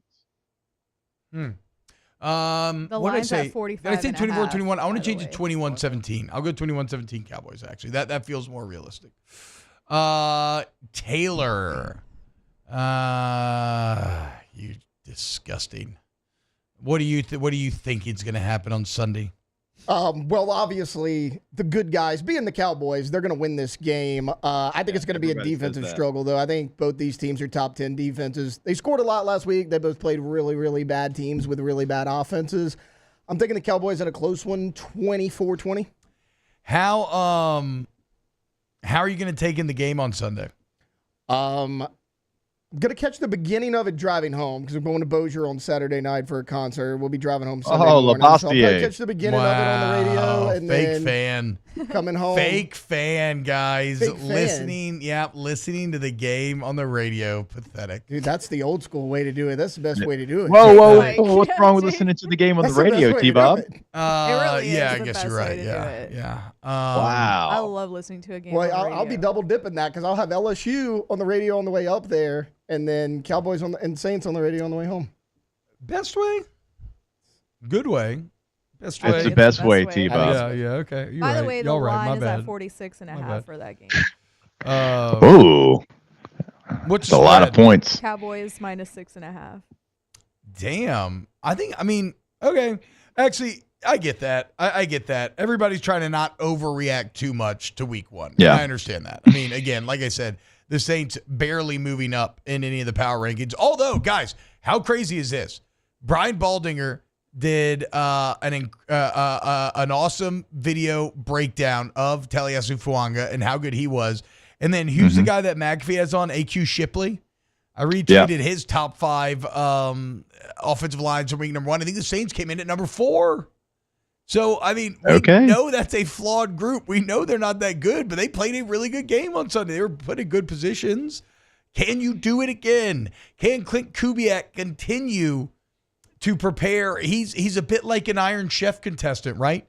Or a Chopped contestant. They're giving him these random ingredients, and he's putting together some really inspiring meals, or at least the first meal on Chopped was great. The first portion of the evening. How's he going to do with the entree come Sunday remains to be seen. Alondra, score predict for Saints-Cowboys. Okay, so I was going to go 27-21 Cowboys, but this line has got me like, I don't know. But I'm going to stick with that. 27-21 Cowboys. Okay, yeah, I mean that would work out in terms of like both the spread and over under. All right, so everybody choosing the Cowboys of course. I need one of y'all to pick the Saints. We can't all pick the Cowboys. No, I would love to hit a little reverse psychology here. But also, like, again, objectively, the Cowboys are better. They have the better quarterback. They have a better overall defense. Their star receiver is better than your receiver. I think the Saints could be stronger at running back, or are stronger, I would say. A lot of the defense on both sides is going to be a wash in terms of both groups being very good. So, and they're at home. So, yes, the Cowboys should win the game, but don't let the Saints win. Don't let the cannon. Do not let the cannon do a post game after a Saints win over the Cowboys in Dallas, because you'll be transported back in time to like 2009. You'll be feeling like you're young and spry and the whole life's ahead of you once again. And you don't have crippling economic anxiety because of inflation everywhere around you. Don't let him win come Sunday. 2009, it wasn't. I know. Yeah, I guess that was also an awful time. I was in college, though, so it was like whatever. You had no money, it didn't matter. Yeah. I was my second year in the NFL, thank goodness, because, things around you are not great. No. We're back, baby. Cowboys. We'll see. Can they get it done? Tay, what? Okay, let's play this perspective game then. What concerns you most looking at the Saints? Their defense. I mean, because we can't run the football right now at all. Zeke was the leading rusher last week with about 45 yards rushing. You can't run the football, so you also have a good secondary in New Orleans. So if you can shut down CeeDee Lamb and those receivers, you don't have a great second option in Dallas, because Jake Ferguson may not play in this game. That's still up in the air. He's a game-time decision. Who do you have after CeeDee? Brandon Cooks? And then if you can force Dak into some tight windows, I mean, Dak is known to throw an interception or two in big-time football games. We all know it. You guys all make fun of me for it. So, I mean, if you can shut down the run and neutralize CeeDee Lamb, the Saints can win this game. There you go, guys. Tay. Now, of course, like any great fan, he hates the team that he loves. I love the team. I don't like Dak Prescott that much. Bro, you got to stop. He's there to stay. I know that. It's like Brian Kelly. For sure, you gotta get over it. You have to accept Dak into your heart. It's the only way you're going to be happy. I can accept it. I don't have to like it, though. That's where we're at. No, you have to. Otherwise, you're going to be miserable. Monday is going to be fascinating, because you're either going to have Taylor just being the most and T-Bob almost fighting him, or you're going to have T-Bob being the absolute most and Taylor wanting to fight him. So either way, it's going to be great scenes in the studio. We're getting if it's a Saints win, we will get the cannon on Monday, guaranteed to make fun of Tay. Okay, now the Saints have to win. Yeah. I told Tay yesterday that the clown music's making a comeback if the Saints Hell win. Yes, dude. Taylor, if the Saints win, you have to actually either way. You should just wear this get up again. The what? You should wear this get up again on Monday. Either way, so that you can either lord it over Tay, us can you go to your camera, because I haven't gotten a chance to see it yet, so I can see it on the stream. I mean, what are we wearing over there? I keep hearing people talk about it. Put the camera Go on back you. to your camera, too. Oh, he can't hear you. Look there. Look at him. Look at our guy, dude. Oh, yeah, he doesn't have the headphones. Firmly. Well, it's hard. Okay. I've run into this as well. Yeah, I know yeah. it's hard. You can't wear headphones with a cowboy hat. No.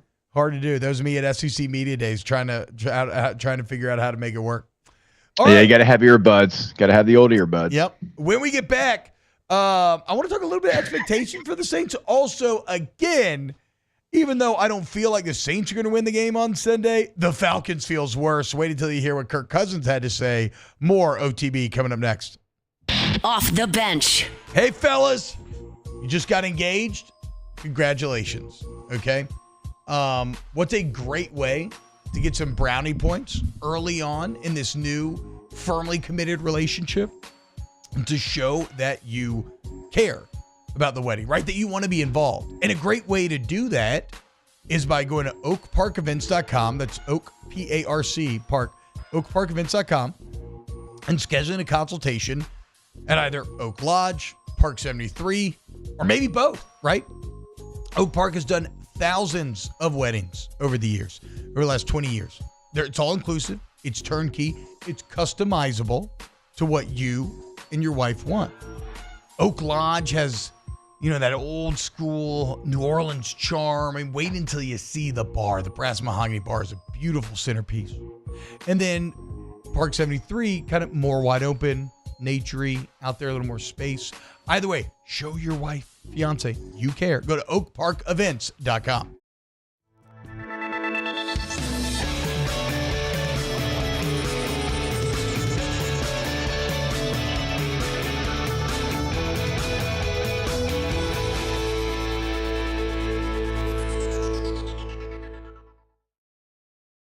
The Windsor Senior Living Community in Mandeville, Louisiana is a beautiful, vibrant apartment community geared toward seniors. They are nestled right in the heart of Mandeville, where seniors live a more carefree lifestyle in spacious apartments with the peace of mind that comes from having a little extra help. Call the Windsor at 985-624-8040 to schedule a lunch and tour. Come see how the Windsor can be your passport to peace of mind.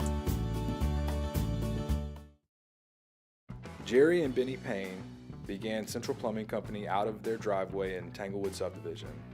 50 years later and 4 generations down the road, we continue to serve Baton Rouge and the surrounding areas for all of their plumbing needs.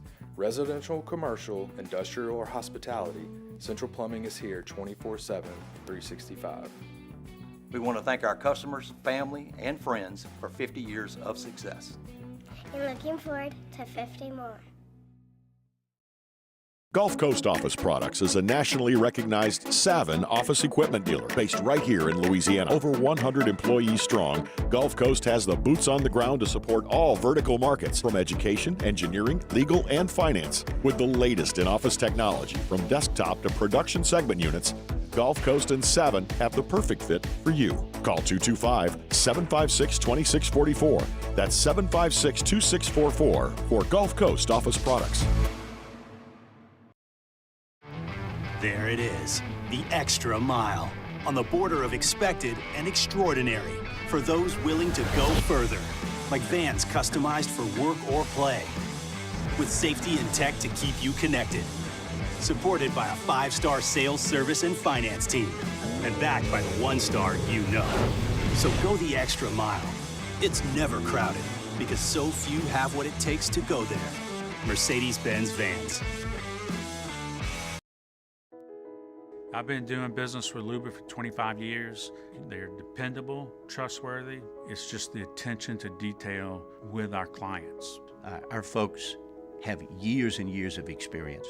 They're highly trained professionals, but many companies have that asset. What I'd like to think makes Luba a bit different is that we use those talents in a way that truly is dedicated to serving the needs of the folks who depend on us. Parish Construction and Roofing. This is Coach Kim Mulkey.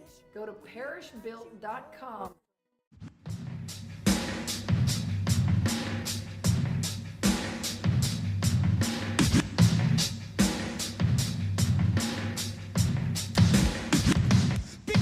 Welcome back to Off the Bench with Hester and T-Bob. Yo, what's going on, y'all? Welcome back to OTB 1045 ESPN, youtube.com/1045 ESPN if you want to hop in the chat. Cat saying,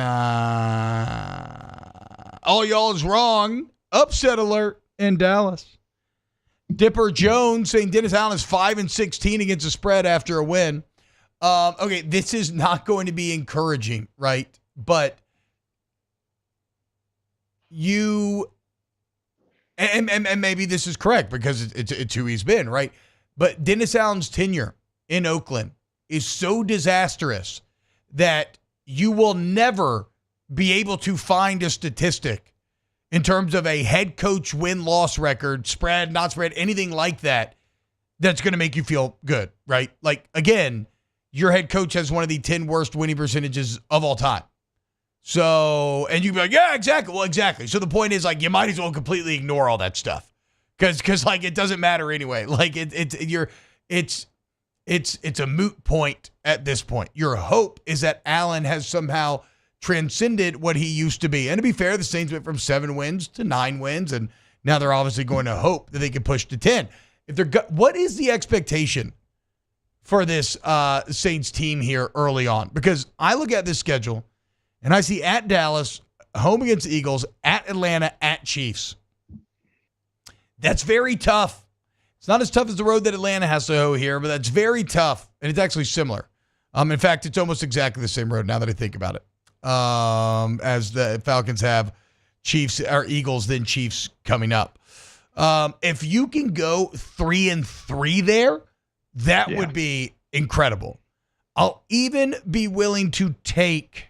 No, because I don't know. I mean, kind of feels like you probably should win at Atlanta here early on, even though, again, it's just a week 1 sample. So you want to win. If you win at Atlanta and then you manage to steal one against the Cowboys, Eagles, or Chiefs, again, Cowboys and Chiefs both on the road, then that would actually be an A+ start to me. 3-3 would, which sounds crazy, but given the context of where you're at versus where these teams are at, I feel like that would be a very strong start for the New Orleans Saints. Yeah, I think it'd be hard to argue that, T. I mean, when you look at the schedule and what it is, if you're able to go steal one of those games where you're undoubtedly going to be an underdog, yeah, absolutely.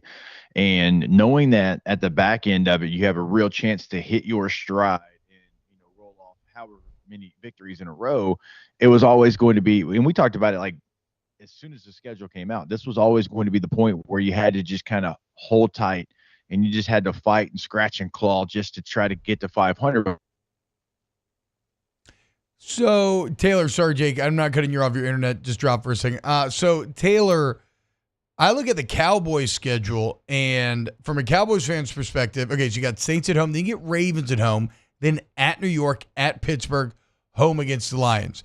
You're probably chalking up Saints, Giants, Steelers as dubs, no?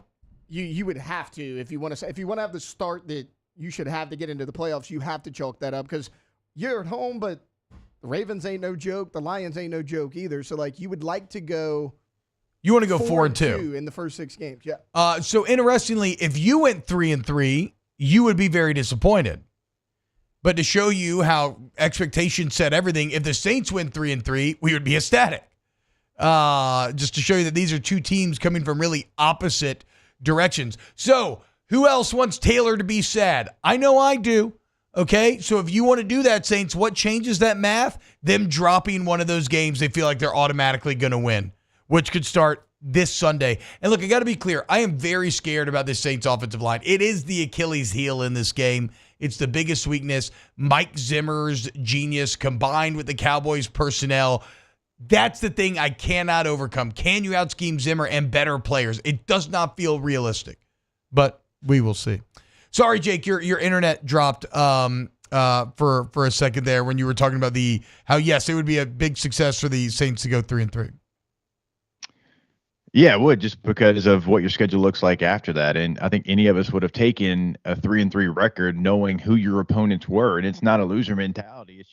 It's the NFL. It's holding tight until your schedule lightens up, because that middle portion of your NFL schedule is always going to be the part where teams either, kind of make the run to make the playoffs, or they just fall apart. And I think your schedule at that portion of the season is going to be probably the easiest that you have, even based off a small sample size of what these teams look like after 1 week. So, yeah, I mean, it's not a loser mentality. It's a reality that if you hold tight there and you go 500 in the first 6 games, that's better than any of us could have imagined. Okay, I want to talk about the Falcons here in a second. First, I want to remind you about All-Star Toyota Baton Rouge. Go to All-Star Toyota today. Go talk to the sales team, man, and see what they can offer you. I know things are tight right now. So, like, maybe you have a number, but you're forced, like, you need a new vehicle. That's always a rough situation to be in. Again, I was there a couple of years ago, where all of a sudden, out of nowhere, one of my vehicles died. I'm like, hey, I got to get something new. I went in with a number, ended up leasing a Camry for 3 years. And it was great, man. It was great. Wonderful car, worked out perfectly. But that was something that was never on my radar even until I worked with the team over there. They laid out my options. Like, actually, I think I like this option the best. And so, in that same way, let them be your guide in the car buying wilderness. And maybe you end up in a big Tundra. Maybe you get a real nice Sequoia. Maybe you go the minivan route like I've done now twice. I love it. Toyota Sienna minivan. Either way, they have your answers. It's customizable. Do you want to do? You can buy a Toyota certified used vehicle where you still get the excellent warranty coverage. There's a ton of options, right? That's the key. And you have them all at All-Star Toyota. Go to allstartoyotabatonrouge.com. All right, so guys, we've talked a lot about Kirk Cousins at Achilles. I feel like the evidence is pretty overwhelming that he is limited right now. Cousins saying no, it's not an issue. Saying that he doesn't feel. He says he feels like he can move and push as he normally does. So this is where this is almost a lose-lose for the Falcons, in my opinion, Jake. If Cousins is right, then that's awful also. Because physically, it doesn't look like that, right? So it means that his mind is telling him one thing while his body is not actually showing that. And beyond that, it means that Zach Robinson sucks. You got rid of Arthur Smith, and your OC still sucks. Because they ran one under center snap. Again, like we said, out of traditional gun, they didn't run the ball once. Out of pistol, they ran it 81% of the time. What was the whole thing about the Falcons last year being way too predictable? So it's like either way, it's a lose-lose. Either Cousins is physically not the player he thought he was going to be, or his brain and body are disconnected and the OC sucks. It's not a great place to be after week 1 for the Falcons. No, when you gave out those stats and those metrics on Monday, they were shocking because, I didn't watch a lot of the Falcons game. I was paying attention to, the Saints game, the Chargers game, and I just like, oh man, they must not have, played very well. And then you showed me some of his throws, and then you kind of showed me like all the different things that the Falcons did not do in the game, and it blew my mind. Like, you cannot have tendencies like that in the NFL. That is going to be exposed, and it already was like within the game. You can't do those things, and they look discombobulated. They look like they were on different pages, and that's not supposed to be the Falcons team. They were supposed to be, hey, we go get a veteran quarterback to put all these pieces together, all these first-round offensive weapons that we have. Well, Kirk Cousins is going to be the thing that puts them all together. But with the way that they were running things and the way that he right now is not trusting his body, it's not going to work no matter what veteran quarterback you brought in. So they've got issues. And in the NFL, if you don't fix them, you'll look up and you'll be 1-4, and then you don't have a chance to really fight back because we know all the metrics of, hey, if you start this, you have like no chance of making the playoffs. The Falcons could look up if they don't change things and be 1-4. I mean, they're staring 0-3 at the face with the Eagles on deck. The Chiefs after that. The Bengals, man. The Bengals also one of those teams. I mean, they're so notorious for slow starts. No, I know, but like at a certain point, that has to become. It's like Brian Kelly. That has to become a huge critique against Zach Taylor. And they got to go They got to go to Arrowhead Sunday afternoon. Like the Bengals they're another team that has to be looking at week 1 and just kicking themselves because of the hole that they dug themselves in, even with that one loss. God, it's just, I mean, they're staring 0-2 in the face. Unless Joe Burrow can recapture some of that magic and be kind of the Mahomes supplanter that it was looking like maybe he was going to be a couple of years ago. All right, when we get back here on Off the Bench, more football talk. Remember, we got ULM coach Brian Vincent coming up at 9 a.m. Keep it locked here on OTB. Off the Bench. Go to Community Steel Company, communitysteelco.com.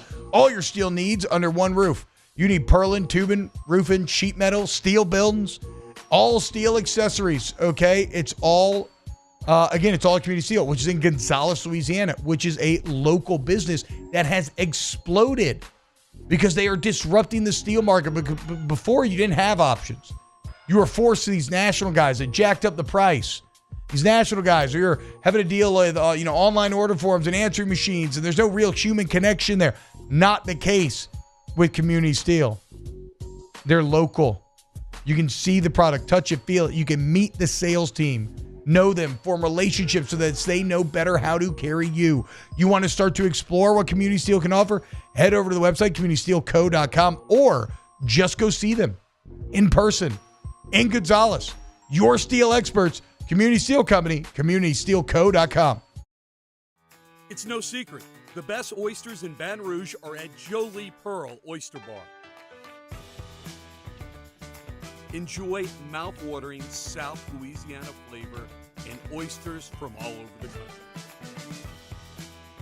And don't forget our nightly drink specials.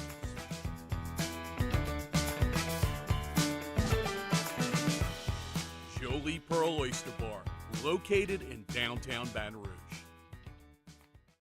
Dylan Cruz here to tell you about Six Rings Baseball and Softball Camp. If you live on the North Shore and play ball, go to Six Rings Camps with former LSU assistant coach Dan Canaveri. His knowledge is second to none, and your child will improve and have fun doing it. Camps were held at Coquille Park and Six Rings Academy in Covington with 4 sessions over the summer. Full day and morning only sessions are available from ages 7 to 13. Go to sixringsbaseball.com or call 985-206-9096. Learn the game to love the game. When it comes to ending cancer, we push forward, always working together for you. That's why our cancer experts at Ochsner have clinically integrated with MD Anderson Cancer Center. This means advanced cancer care, including access to life-saving clinical trials and integrating care to treat the whole you. Introducing Ochsner MD Anderson Cancer Center. Long live you. Breck teamed up to reimagine your parks, and you imagined big. With your help, we went to work, creating 12 beautiful community parks across the parish. A family-sized water park, miles and miles of trails, and parks just for your dogs. There are more places to splash, to explore, to run wild, and even soar. You imagined, we delivered. Gold. Breck, your #1 park system in the nation.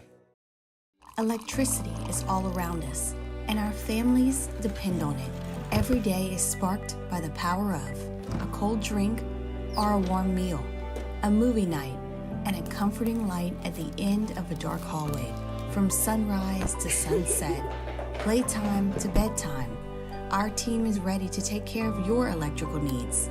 Even in the case of an after-hours emergency, the light in your life shines brighter with Mr. Electric.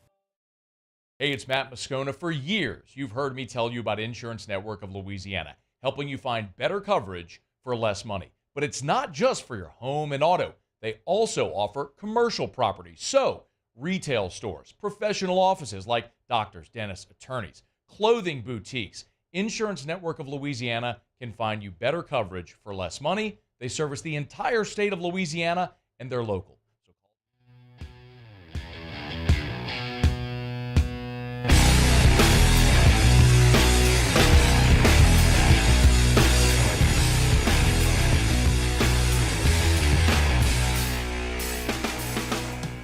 Welcome back to Off the Bench with Hester and T-Bob.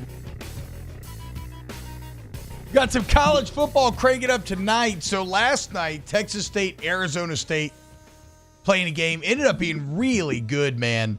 Texas State come out the gates hot, up 21-7. The young quarterback in Kenny Dillingham's office, Sam Levitt, leads him back right before half, ties it at 21 apiece.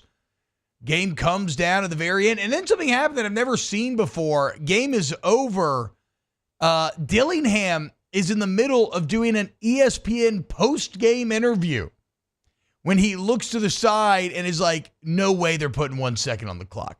There's no way they're putting 1 second on the clock. And indeed, they were putting 1 second on the clock, and he had to come back out there, defend one final play.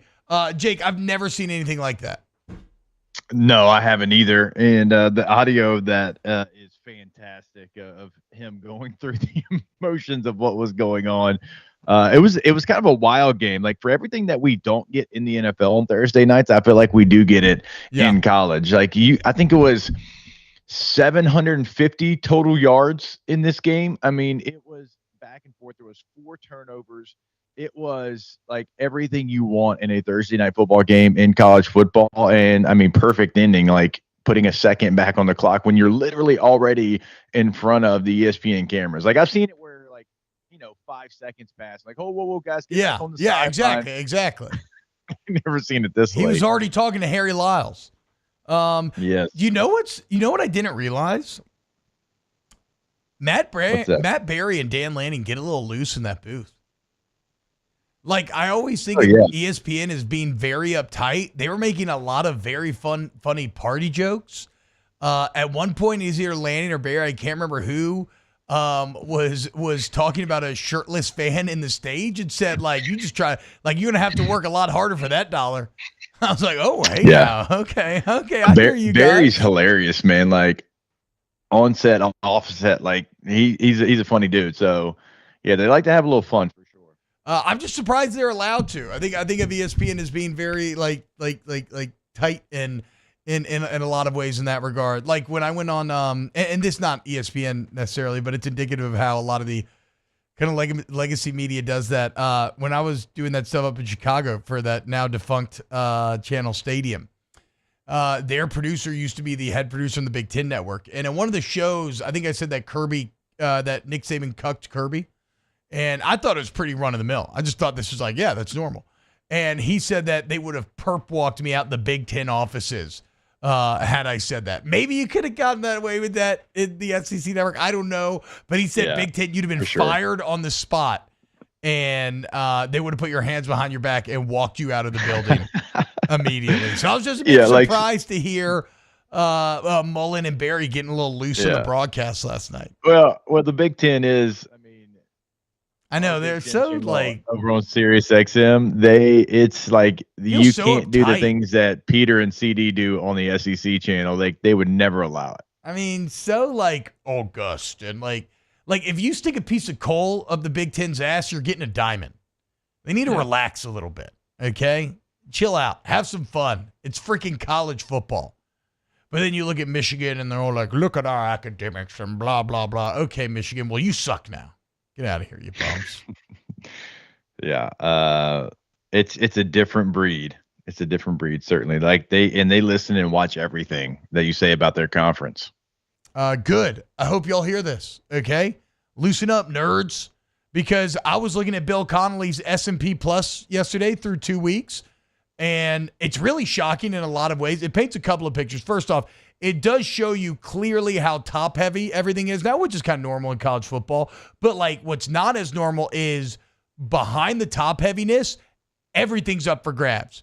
Like, the same gap, the gap is the same between the number 1 team and the number 10 team as it is between the number 10 team and the number 41 team. So like 10 through 4, like once you get outside of really like the top 6, 7, maybe the top 5, it's a muddled picture where we don't know who's good or not. Everybody's fighting. One thing, though, that is clear is that the vast majority of top-heavy teams reside in the SEC.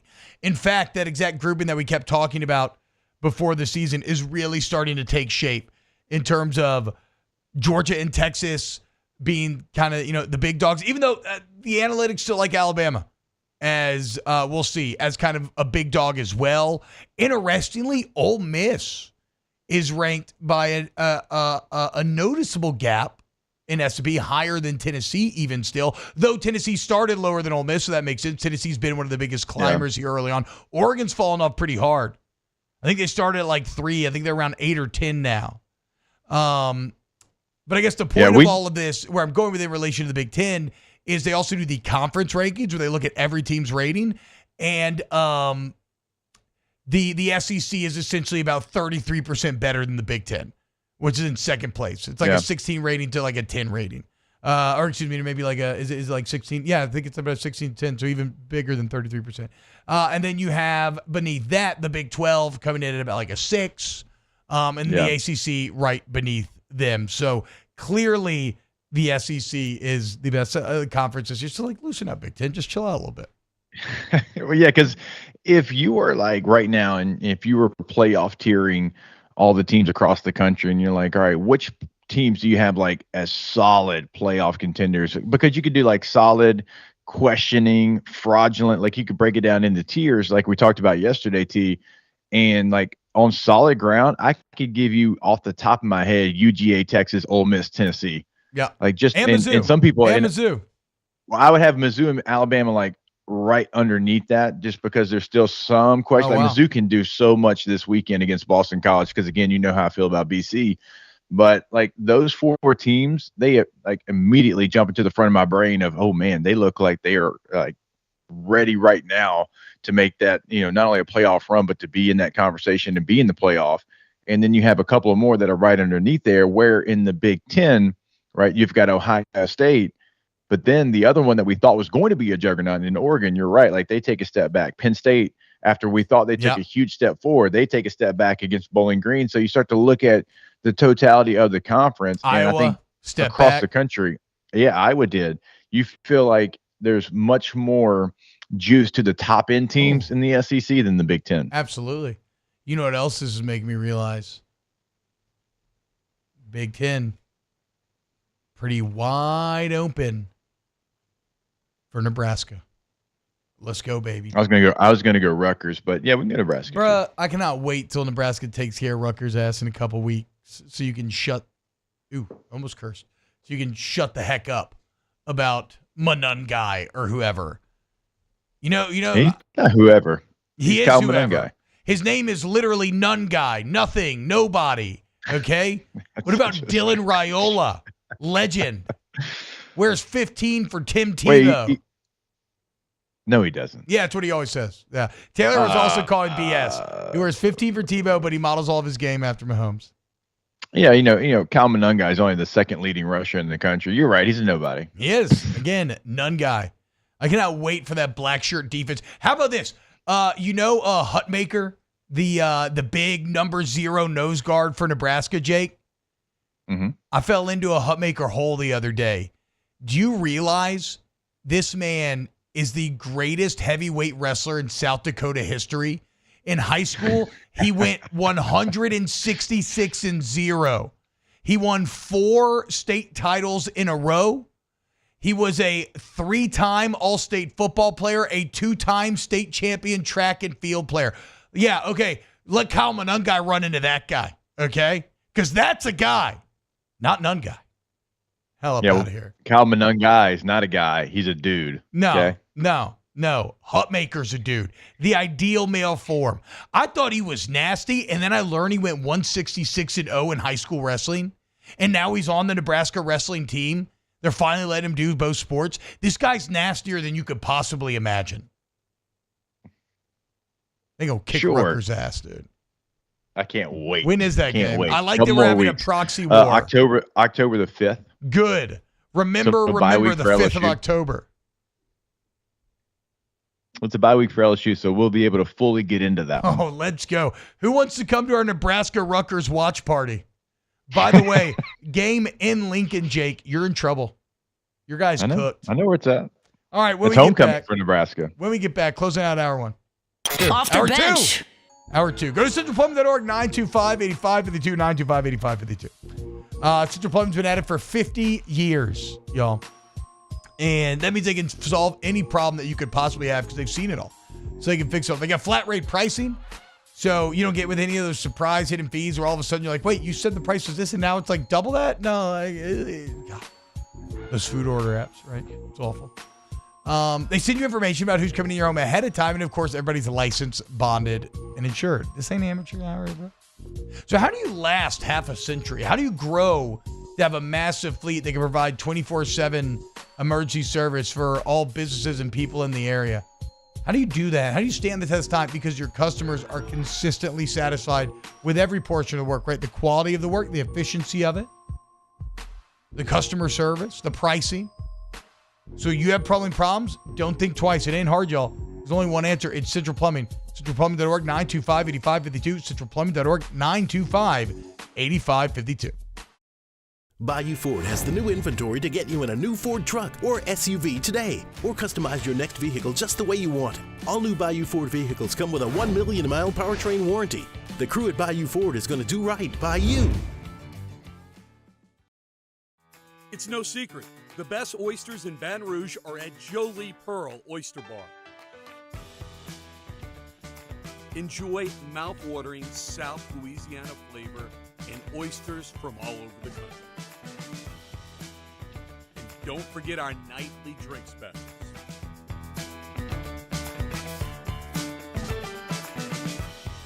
Jolie Pearl Oyster Bar, located in downtown Baton Rouge.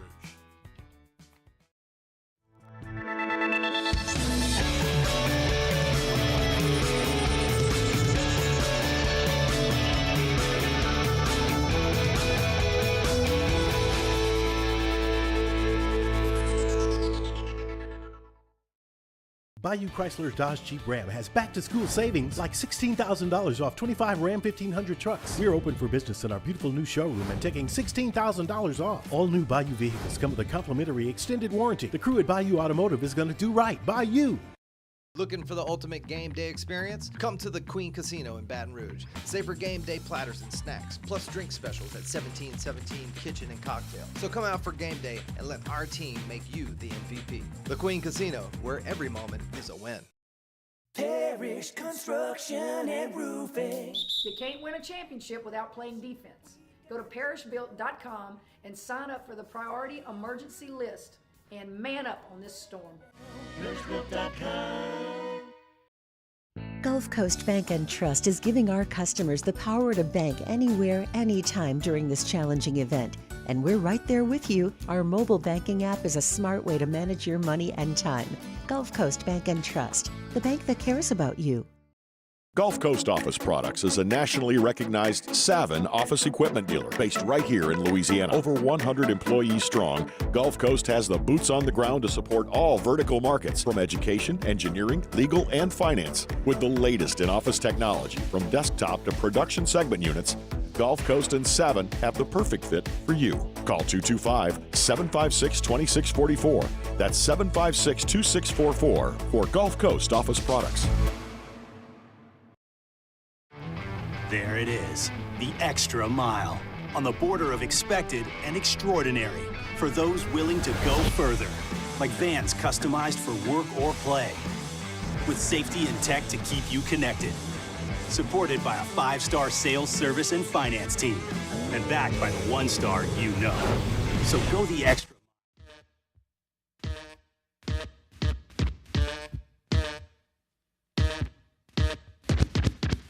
Welcome back to Off the Bench with Hester and T-Bob. What's happening, y'all? Welcome back to OTB. Hope everybody's having a great morning this morning. Football's on the docket for the weekend, boys. Get excited. Another Saturday full of all the hottest, latest action. If you're wondering where to watch the South Carolina game on Saturday, don't. I was going to try to take a shot at Taylor, and it just wasn't going to be funny. Just come by Don Juan. It's going to be awesome. It's going to be open at 11 a.m. We're going to get irresponsibly deep in our cups at 11 a.m. It's a ridiculous way to start your day, but it will be fun nonetheless. What's the best slate of games tomorrow? Is it 11 a.m.? Yeah, I feel like that's when all the good ones are pretty much happening, and then after that it's going to be, well, we'll see what it's going to be. You never know on these seemingly sleepy weekends. Oh, man. Why is Chad suddenly being nice to Taylor? Get out of here. That's not what we need. You've been super nice to Taylor this week, too, now. Well, I guess I missed Alondra and Taylor. For sure. Absence makes the heart grow fonder, and I think they did a really good job in some tough circumstances this week, making the show work while we were both out. Coming up next, we got Brian Vincent of ULM, head coach over there at ULM, coming on the show. Going to talk about his first 2 weeks, a great first 2 weeks into his Warhawk tenure. They got Texas in a couple of weeks coming up. That's going to be, like how do you approach that game with your team? We will see. Jake, what's your favorite game taking place tomorrow? Oh, it's easily Boston College traveling to Como to take on Missouri. I think it's going to be a fantastic game. You already know that I love Mizzou and Drink and where they're at. I had them in the playoff before the season, but I cannot stop watching Castellanos at quarterback for Boston College. He has been incredible. You go back to the Fenway Bowl last year against SMUT. I mean, he is the real deal. Like, he is going to play against any team in the country. You add Ward at running back. He's been dynamic for them. He goes to Florida State, K-State, now at BC. I just think Bill O'Brien brings a pro mentality to them. Like, when you watch them on tape, they're very disciplined. They have a pro kind of mindset on film. I think that's going to be a battle in Como. Alondra, help me out here with the pronunciation. So Castellanos, right? Yeah. If they want to pronounce it that way, like, sure, I'll call him Castellanos, right? Mm-hmm. But with 2 L's, with the technical, would it be Castellano? Yeah. Castellano. Like Castellanos. Castellanos? Yeah, but I mean, the Phillies have a baseball player with the same last name, and he pronounces it I know. the I'm same. not. Look, I know. I was just wondering about this for me personally the other day because I was, I used to be the a-hole walking around saying Madeo, talking about Modelo. Not realizing that it was 2 L's that kicks in that pronunciation. I'm just talking about the traditional pronunciation of that last name. Yeah. Castellanos? Castellanos. Okay, yeah, Castellanos. But, I don't know what he is. So on the Florida State broadcast, like when they played Florida State, they said Castellanos. I would say Castellanos. That's what I would say. Yeah, Castellanos? They said the E, not the L. That is, Boston College says Castellanos. Yeah. Boston BC does. Okay, yeah. Then I'll go with the school. They definitely know how it needs to be said. I was just curious. Well, I guess it's kind of like how I say Villarreal, but like. Yes, exactly. Yeah, but it's really Villarreal. Right. Taylor, can you roll your R's? There's no way. There's absolutely no way. Look at me. Yeah. Look at me real quick. Look at me. Look at the skin, well the said. hair. I mean, I'm pretty pale. You're the least pale, but we do make up a pale bunch right now in this room. Yeah. Jake increases our tanability by a pretty significant degree. Yeah. When he's in here. With the weather, a lot of treadmill going on, so not a lot of I know, tanning. bro. Every day I'm on Snaps and I look at myself, I'm like, I got to change up some lighting or get like a fake tan. Like, I don't know. Go get you a Doring, Bo. I look dead. Little fake bake. What is that like? Like what? Like Spray self-tanner? A spray tan? Yeah. I love a spray tan. Yeah. I should get a spray tan. Well, I use like a mousse, but yeah. What's a mousse? It's like you. Like, the foam. Like the big it's horns? like a little foam. The big antlers? Yeah, it's like a little foam that you put in your hair? On your skin. Hour 3. Off the bench. Confused about a lot of things. One thing I'm not confused about is Goodwood men's sexual wellness. Okay? Guys, don't settle for mediocrity. Why would you not? If you had the opportunity to be more confident, to feel like you did when you were younger, to live longer, are these not all positives? So let's get off our ass and act. Because it's all there at yourgoodwood.com. If you're having ED, stop being embarrassed, okay? Let's go in there. It's going to be safe. It's respectful. It's private. Go in there. Let's get it fixed. You want to explore low T options for you to feel young? Go get it fixed. Anti-aging, longevity, it's all at yourgoodwood.com. When it comes to ending cancer, we push forward, always working together for you. That's why our cancer experts at Ochsner have clinically integrated with MD Anderson Cancer Center. This means advanced cancer care, including access to life-saving clinical trials and integrating care to treat the whole you. Introducing Ochsner MD Anderson Cancer Center. Long live you.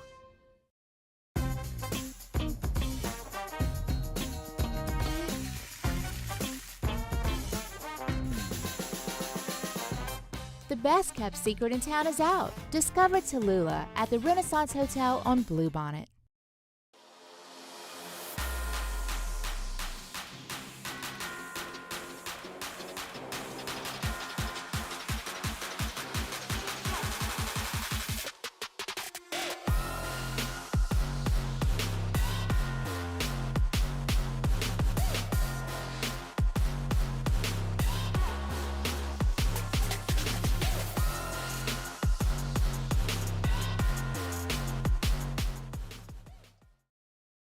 Breck teamed up to reimagine your parks, and you imagined big. With your help, we went to work, creating 12 beautiful community parks across the parish. A family-sized water park, miles and miles of trails, and parks just for your dogs. There are more places to splash, to explore, to run wild, and even soar. You imagined, we delivered. Gold. Breck, your #1 park system in the nation. Electricity is all around us, and our families depend on it. Every day is sparked by the power of a cold drink or a warm meal, a movie night, and a comforting light at the end of a dark hallway. From sunrise to sunset, playtime to bedtime, our team is ready to take care of your electrical needs. Even in the case of an after-hours emergency, the light in your life shines brighter with Mr. Electric.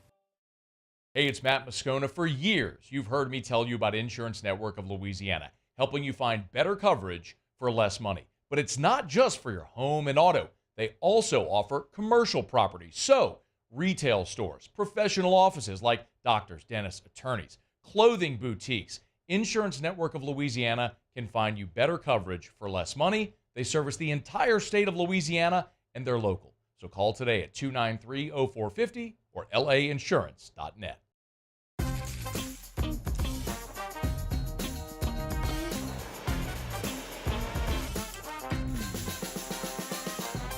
The best kept secret in town is out. Discover Tallulah at the Renaissance Hotel on Bluebonnet.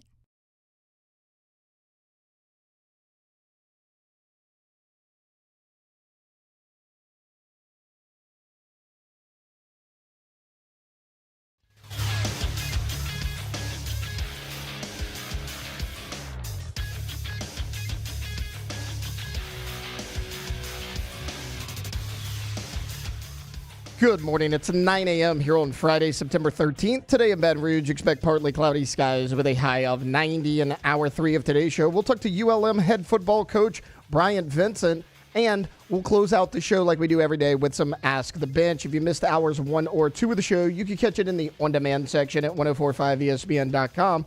You can also follow us on Twitter or Instagram at OTB_ESPN and watch us on YouTube at the 1045 ESPN channel.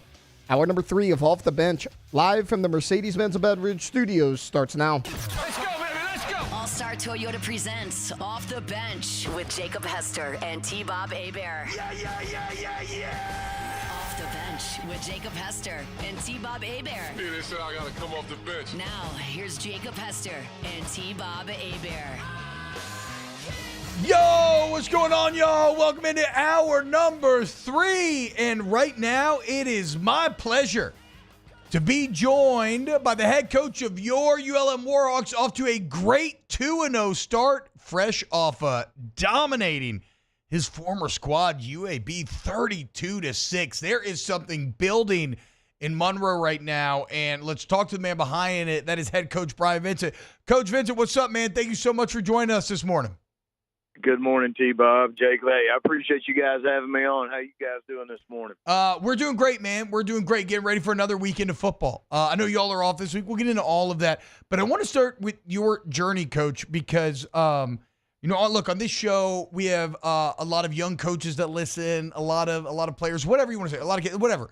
I look at your resume, and I see someone who has just continued to grind for everything he got, right? Like 14 years spent in kind of the high school realms, then get to college, grind up through UAB, a huge part of some great teams over there at UAB, got the interim opportunity, now getting the head coach at ULM and making the most of it.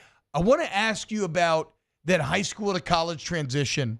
How did that come about after spending a decade in the high school ranks? How did it come about that you got that opportunity at South Alabama?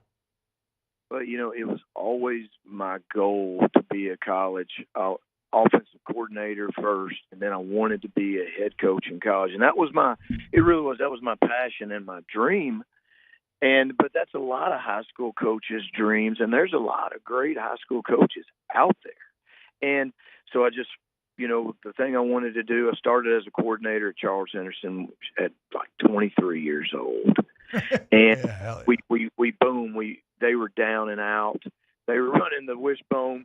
We sat there and we broke all the school records offensively. Hoover splits in Birmingham when they were on their ride. They'd won like 6 state championships, Hoover High School, back in those days. So they split and built Spain Park. Spain Park wants to, they've been running the wing tee, so they wanted to, we were spreading it around at the time when nobody was really doing it. So we got up there and we turned that program. I got my first head coaching opportunity at Greenville High School, and they were 2-8, 1-9. And we go 10-3. Boom, first year. Then Spanish Fork calls me that summer, the 1st of June, and I was like, man, it's too late. I'm not going. So I went down there and looked at it, and they were 0-17 at the time, 0-7 JV, 0-10 varsity. They just started the school. So we had I took the job in June. We had no facility, none, not even a stadium. Our first 2 years, we had to play away for home games. And we got the facilities built. We went 4-6 year one, 11-2, 11-3, 13-2, won state championship in 10. And then I get the opportunity to go to South Alabama year one as the tight ends and fullbacks coach. So year one, do it. We get to, then I'm promoted to quarterbacks the next year, what I kind of always done. And then we get to the first, we get 6-6. We get bowl eligible for the first time. And then Bill Clark gets the UAB job and offers us a quarterback. He was a high school coach. He was at Prattville High School head coach when I was the head coach at Greenville. And Bill Clark and I kind of grew up in the high school ranks together. Wow. And so did Jeremy Pruitt, so did John Gross, all these guys. It's just so we go there in 14, we go 6-6 year one, first time they were bowl eligible. They'd only been to one bowl game ever. Yeah. And boom, 6-6, they shut it down. Second time ever, I guess, in the history of college football. And so I go back to South as the OC. We get to the first bowl game ever, in school history, all that. It was cool. And then they bring it back. Yeah. Maybe the people bring it back, not the administration, the people, the community, the city. And we bring it back. I was able to go back up there with Coach Clark. We win the 11-3 and 18. Mm-hmm. We win the West 3 years in a row. We win the conference championship in 18 and 20. Beat BYU in the Shreveport Bowl. And then Coach Clark retires. I'm named the interim because he wanted me to have the job. I was his OC, assistant head coach. And, they wanted to go with Dilfer. We win the Bahama Bowl in 22, and they wanted a name. They didn't want, in my opinion, the guys that built that program really and established it as a group of 5. So what? Hey, God's plan. So I want to highlight. I'm sorry, Coach. I want to highlight that though real quick because that had to be one of those like kind of. Did you ever wobble in your kind of faith or belief at that point? Because here you are, you've grinded your way, you finally got the head coach opportunity. As you said, 7-6 with a bowl win, and they kind of go for the name instead of, like you said, the guy who's been there, who helped bring this thing up out in the mud. Did you ever lose the faith? You know what? I didn't, and I prayed, and God, I could feel God's presence, and I mean that. And I said, man, I don't want my career. I worked hard to get everything. I've never been given anything. I'm not a coach's kid. I'm the first person in my family to ever go to college. Wow. So everything that that we've gotten, we've earned, and nobody gave us anything. But I did not lose the faith. I could feel it. That I wasn't done, and I could feel God saying, keep going, because your purpose is to lead and mentor and change lives. And I'm a relationship guy. I've always been about the kids, because my high school coach changed my life, and I'm here because of his influence and his mentorship. That's why I'm here. And God's plan for me, I never wavered. Said, hey, let's go. New Mexico, worst offense in the country 2 years in a row. They've been good defensively. I've never been out west. I said, let's go. This is the next step. This is what he wants me to do. We changed. We had the biggest offensive turnaround. Yeah. Monroe opened. I was able – John Hartwell, our AD, who is a stud, I met with him. 7 hours later, he offered me the job, and I'm on the way to Monroe and meet with Dr. Berry, our president, and we hit the ground running. We've recruited well. We're changing this program. We're building. Our town's getting behind us. Our former players and alumni. I mean, there's a lot of energy and momentum going on in Monroe. We got a long way to go. Don't get me wrong. Yeah. But I've been a part of a lot of rebuilds throughout my career. Greenville, Spanish Fort, South, UAB, and this can be done here, and it's happening. And we still got a long way to go, but the beginning phases are happening in Monroe, Louisiana. Well, and I'm hearing it anecdotally firsthand, Coach, and I'm seeing the product on the field. But I got a bunch of partners up in Monroe, and they're talking about going to the games and being excited, and it's so much fun to go to, and it had to feel so. Now that y'all know the story, listeners, right, and the grind at UAB, and getting passed over. It had to feel a little extra special last Saturday then to be in Monroe, take them down 32-6. Did that win feel a little extra validating? Absolutely. And you know what? That's why whatever adversity you go through in life, you can't change. You don't change your attitude. You don't change your mentality. You don't lower your standards and give in to adversity. And I just think that was such a teachable moment for our kids that, things don't control what you can control, never change, have faith. It's part of God's plan. And you know what? When you get the opportunity for justice, all you ask for is an opportunity. And by golly, what you do with your opportunity is up to you. Ooh, I love that, bro. I got goosebumps right now. So you mentioned it, right? You've been a part of these rebuilds. And in your post-game interview after UAB, I loved what you talked about, where you basically saying, look, man, we came for everybody, the students, the fans, the cheerleaders, everybody in the organization, top to bottom, was locked in and was better than the other team tonight. And you talked about the culture that you've been able to build there in a short amount of time.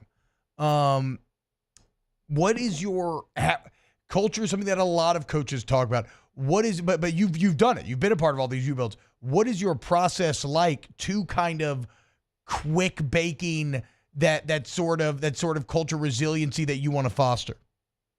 I think the key is communication. First off, you've got to explain why and reason with kids, and not mean reason. You got to explain why discipline's important, why player accountability is important, why respect, why consistency, why toughness, because there's going to be tough times. Momentum swing, all these things, and you can never change in life.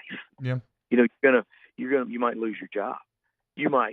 Something happen in a relationship, something happen, with your family, and it's your faith, it's your culture, it's the foundation of what you stand on as a man, as an organization, as a team, and we've just taken it one day at a time. We're very consistent. We have great relationships with our kids. We love them, but we also lead them the right way too, in my opinion. And you prepare them for tough moments. And our guys, I couldn't be more proud of our coaches, even our town community, because that win and each win, and we just got to continue to build the Army. Our Army, we're enlisting. We're trying to enlist guys every single day, men, women, former players, and we've got to build an army of war hawks that are going to, all be in it together. Coach, you're getting me fired up, man. I see now why guys are willing to run through a wall just in our short interaction here. You mentioned the success at New Mexico, and you created a stellar running back that year. And then I look at this year, and Ahmad Hardy is off to a great start right now. Freshman running back for the Warhawks. What can you say out of what you've seen out of this very young man thus far? Well, I see a guy that's not a typical true freshman. He's focused.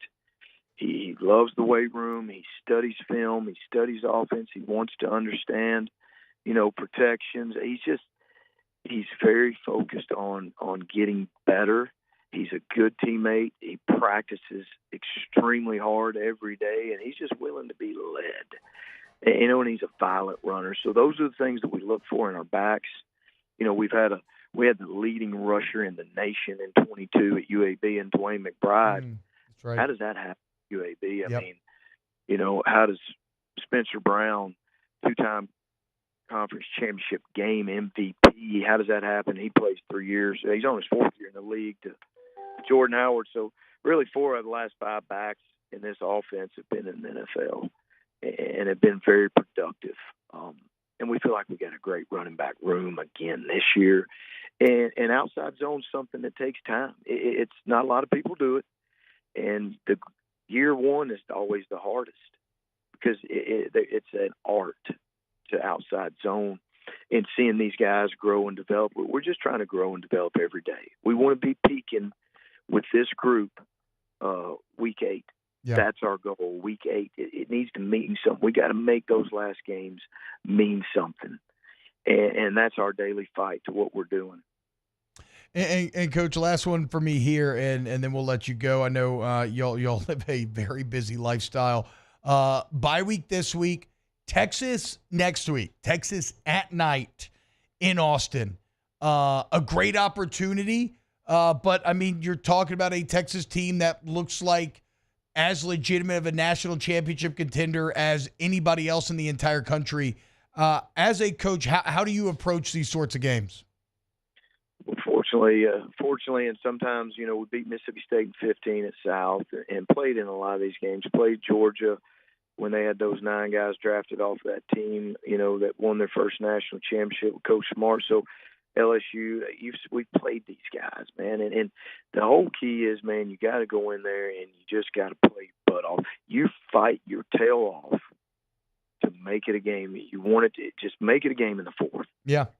Be in some kind of striking distance in the 4th and never let the big plays and the motion and the crowd affect you. Next snap. You got to have that next snap mentality, and you fight to make it a game in the 4th to give yourself an opportunity.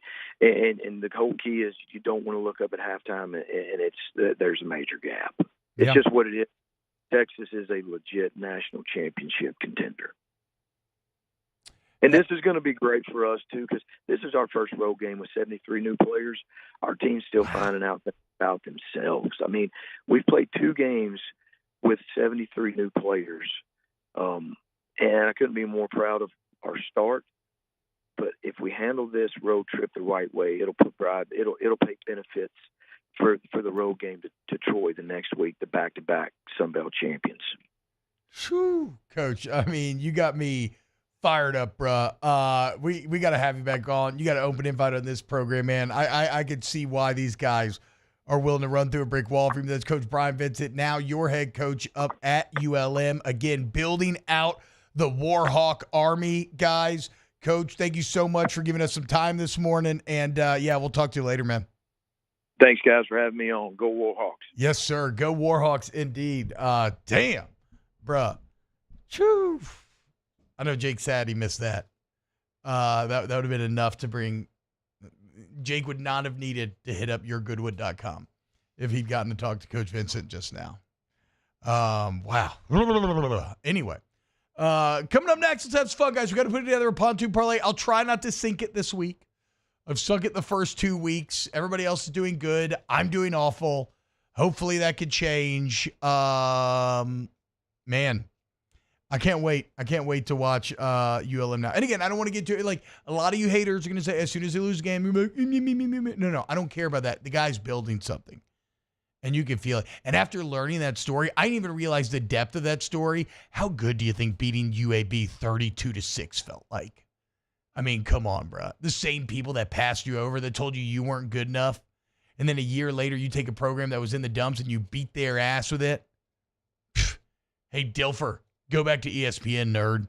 Okay? Because we're all about the Warhawks here. All right, when we get back, more OTB. Off the bench.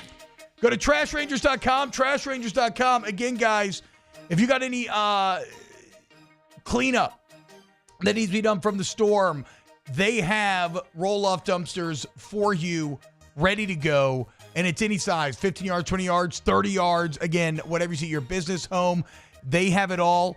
The truck's still picking up. The trucks got pushed back a day.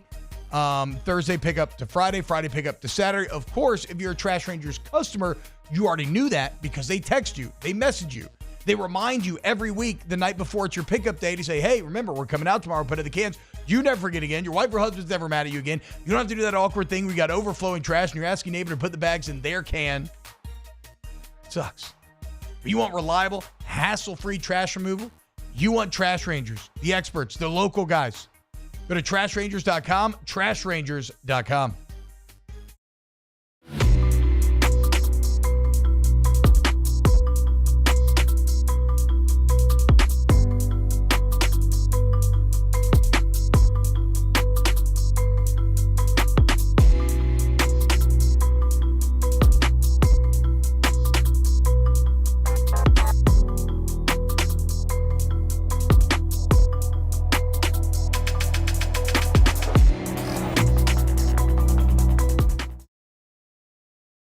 Jerry and Benny Payne began Central Plumbing Company out of their driveway in Tanglewood subdivision. 50 years later and 4 generations down the road, we continue to serve Baton Rouge and the surrounding areas for all of their plumbing needs. Residential, commercial, industrial, or hospitality, Central Plumbing is here 24/7, 365. We want to thank our customers, family, and friends for 50 years of success. And looking forward to 50 more. Gulf Coast Office Products is a nationally recognized Savin office equipment dealer based right here in Louisiana. Over 100 employees strong, Gulf Coast has the boots on the ground to support all vertical markets, from education, engineering, legal, and finance. With the latest in office technology, from desktop to production segment units, Gulf Coast and Savin have the perfect fit for you. Call 225-756-2644. That's 756-2644 for Gulf Coast Office Products. There it is, the extra mile, on the border of expected and extraordinary, for those willing to go further, like vans customized for work or play, with safety and tech to keep you connected, supported by a 5-star sales, service, and finance team, and backed by the 1-star you know. So go the extra mile. It's never crowded, because so few have what it takes to go there. Mercedes-Benz Vans. I've been doing business with Luba for 25 years. They're dependable, trustworthy. It's just the attention to detail with our clients. Our folks have years and years of experience. They're highly trained professionals, but many companies have that asset. What I'd like to think makes Luba a bit different is that we use those talents in a way that truly is dedicated to serving the needs of the folks who depend on us. Dylan Cruz here to tell you about Six Rings Baseball and Softball Camp. If you live on the North Shore and play ball, go to Six Rings Camps with former LSU assistant coach Dan Canaveri. His knowledge is second to none, and your child will improve and have fun doing it. Camps are held at Coquille Park and Six Rings Academy in Covington with 4 sessions over the summer. Full day and morning only sessions are available from ages 7 to 13. Go to sixringsbaseball.com or call 985.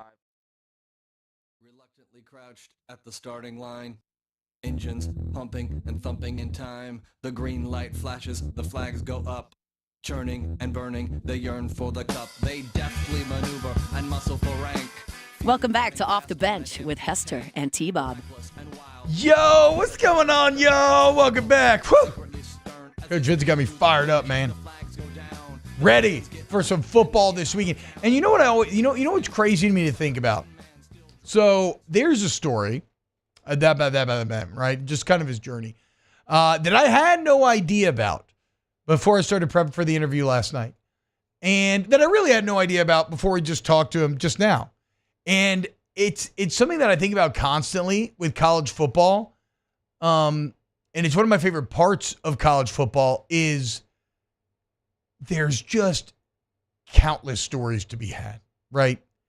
It's even like Michigan's quarterback that we were talking about ahead of the Texas game, which admittedly it's not gone well up there thus far, right? But his own battle, never being able to play in high school, overcoming all of that. Like there's just countless stories, human stories to be had about keeping going, overcoming adversity, not giving up. I mean, if you're going through a tough time right now, just listen to what Coach Vincent had to say, man. Keep the faith, keep grinding, and good things will come. Man, got me fired up.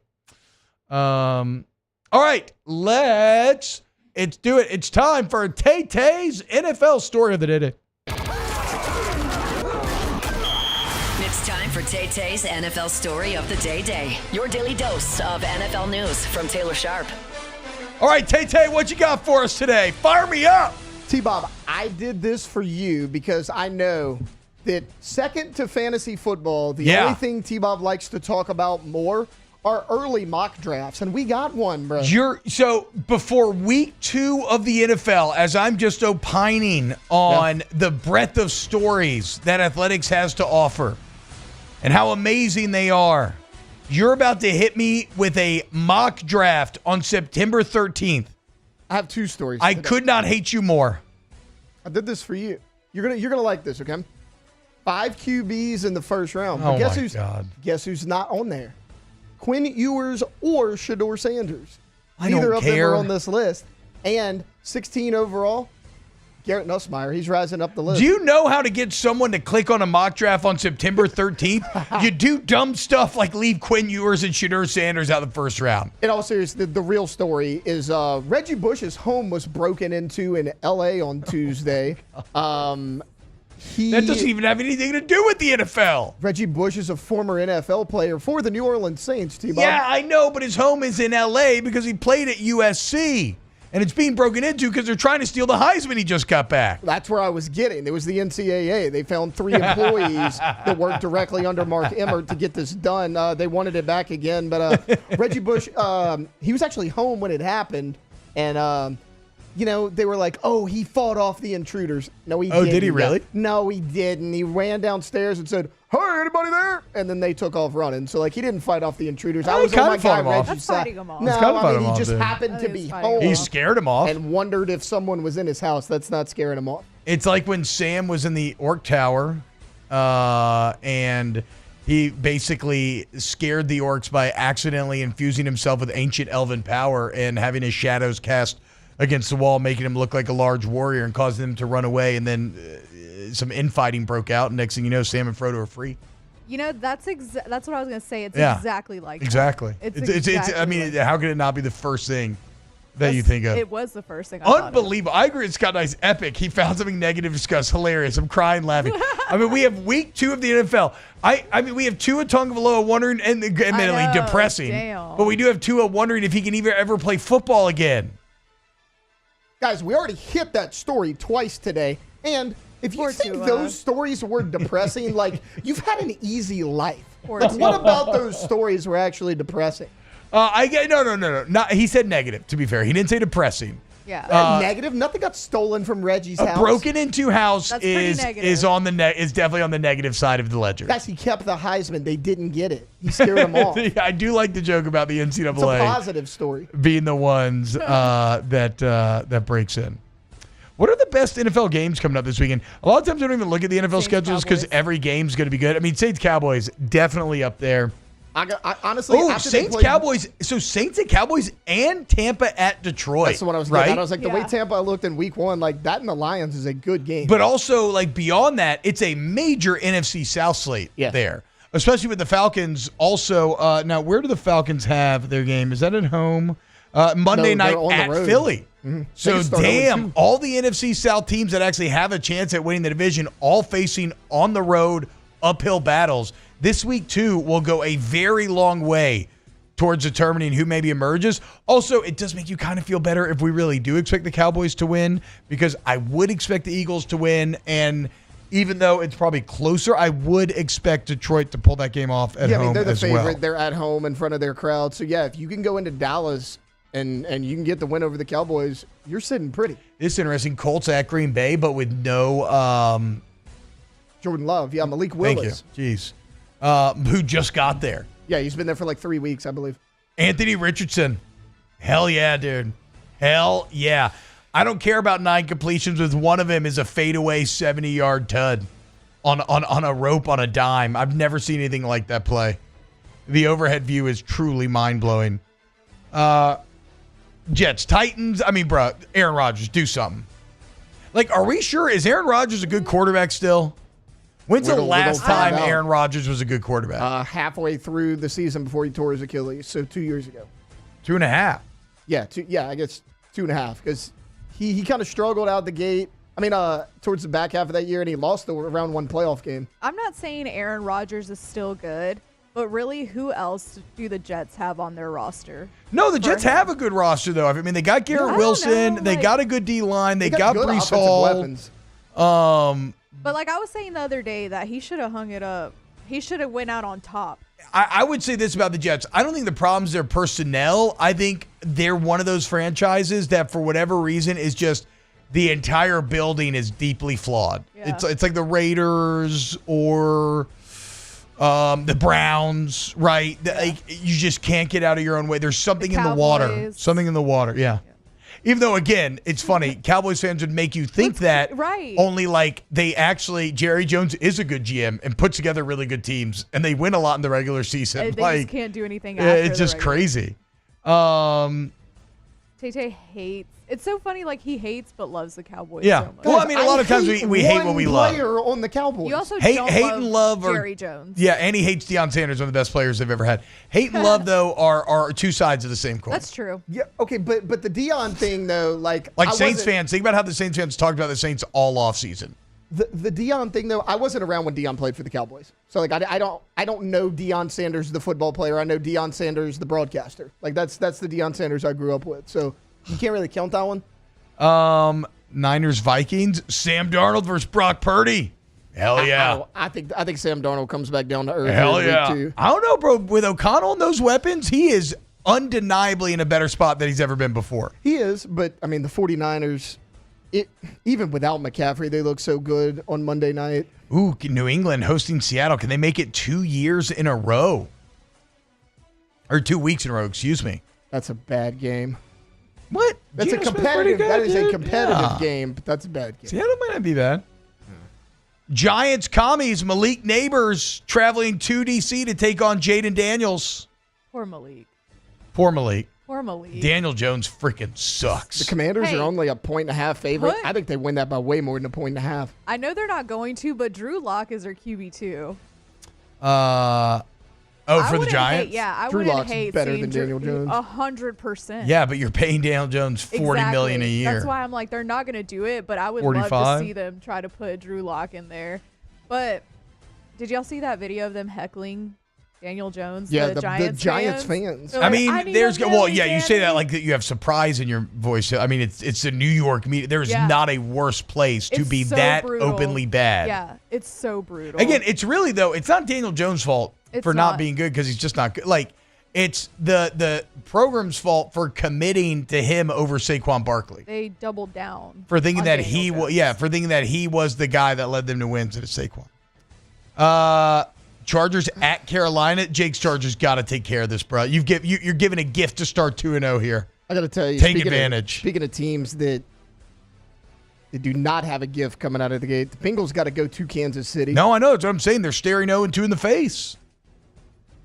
And it's not like you're going to catch Kansas City sleeping. They hate the Bengals. Yeah. Mahomes is supposed to be the Arrowhead killer. Excuse me, Burrow's supposed to be the Arrowhead killer. Cleveland at Jacksonville. I mean, do something, Trevor Lawrence, for the whole game. Prove it. He has to. They're naming the stadium after him. Oh, yeah, that's right. Trevor Bank. Trevor Bank. Got to win it. Great story of the day, Tay.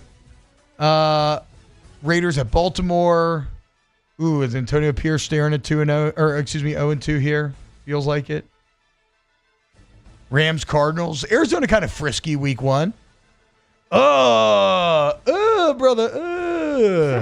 Steelers at Broncos, and they put it in the afternoon. Somebody has to win that game. That is disgusting.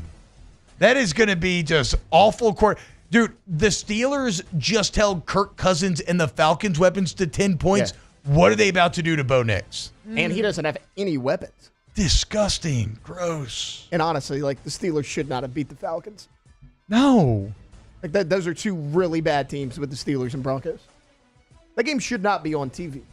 And they put it in the afternoon. Why is that game on TV? I swear, I don't know the market yet. If we get Steelers-Broncos as our CBS game in this market, bro, it's going to be Bengals-Chiefs. There's no way. The national markets all got to get Bengals-Chiefs, right? That's how it works? Unless you're like local, there's no way. That would be so funny, though. I would be so mad. That would be real dark comedy. If they, for the afternoon slate, we were forced to watch Steelers-Broncos instead of Bengals-Chiefs. They're like, hey, Sean Payton connection. Now, this is kind of fun Sunday night, although I don't have a lot of expectation for the Bears to win this game, but Bears-Houston, Caleb Williams trying to be what C.J. Stroud. C.J. Stroud really screwed things up for all these rookie QBs. Yep. He blew the expectations out of the water. They're way beyond what they should be. Which sucks because, like, he's the outlier in rookie quarterbacks. That's what I mean. I agree. He's just the most recent one. Like, everybody's like, oh, hey, look, the Bears won. They can start 2-0. Caleb Williams did not play good week 1. He had 95 passing yards. The Texans are going to win this game. Yeah. And then Atlanta's traveling to Philly Monday night, and we can all hopefully point and laugh as we watch Kirk Cousins' Achilles not work. All right. It's kryptonite. Little NFL rundown, guys. Pontoon Parlay. Let's put it together. Coming up next here on Off the Bench. Off the Bench. Go to Coleman Roofing and Construction, ColemanRoof.com, ColemanRoof.com. You go to Coleman Roofing and Construction today for all your roofing needs, guys. And remember, they do the interior as well. So if you had any damage during the storm, get in touch with Coleman, and they can do it all. It's Coleman Roofing and Construction. So if you got water damage on the interior of your home or something through a leak that was caused by the storm, whatever, it doesn't matter. They'll come in, they'll fix the drywall, all of that, and then fix the hole in your roof. Tree fell on your home. Guess what? Again, they'll rebuild the interior, then fix the roof. You can go to ColemanRoof.com. You can fill out an inspection form right there. You can call them up.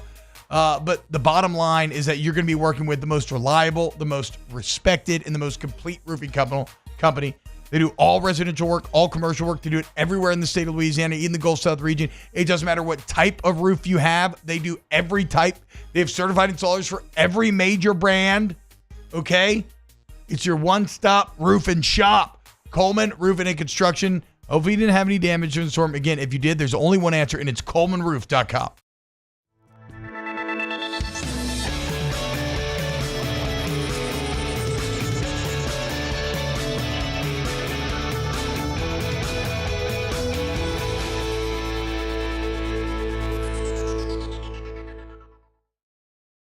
At Atmos Energy, our Smart Choice solutions help customers save energy and emissions with rebates up to $500 off high-efficiency natural gas appliances, smart thermostats, and weatherization upgrades. Together, we're fueling our energy future.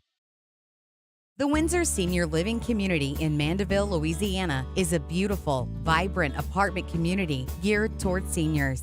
They are nestled right in the heart of Mandeville, where seniors live a more carefree lifestyle in spacious apartments with the peace of mind that comes from having a little extra help. Call the Windsor at 985-624-8040 to schedule a lunch and tour.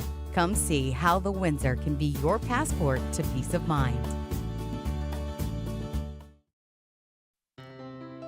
When it comes to ending cancer, we push forward, always working together for you. That's why our cancer experts at Ochsner have clinically integrated with MD Anderson Cancer Center. This means advanced cancer care, including access to life-saving clinical trials and integrating care to treat the whole you. Introducing Ochsner MD Anderson Cancer Center. Long live you. Breck teamed up to reimagine your parks, and you imagined big. With your help, we went to work, creating 12 beautiful community parks across the parish. A family-sized water park, miles and miles of trails, and parks just for your dogs. There are more places to splash, to explore, to run wild, and even soar. You imagined, we delivered. Gold. Brack, your #1 park system in the nation. Electricity is all around us, and our families depend on it. Every day is sparked by the power of a cold drink or a warm meal, a movie night, and a comforting light at the end of a dark hallway. From sunrise to sunset, playtime to bedtime, our team is ready to take care of your electrical needs. Even in the case of an after-hours emergency, the light in your life shines brighter with Mr. Electric. Hey, it's Matt Moscona. For years, you've heard me tell you about Insurance Network of Louisiana, helping you find better coverage for less money. But it's not just for your home and auto. They also offer commercial property. So, retail stores, professional offices like doctors, dentists, attorneys, clothing boutiques. Insurance Network of Louisiana can find you better coverage for less money. They service the entire. Here's a little story I got to tell about three bad brothers you know so well. It started way back in history with that Rob and me. My team. Welcome back to Off the Bench with Hester and T-Bob.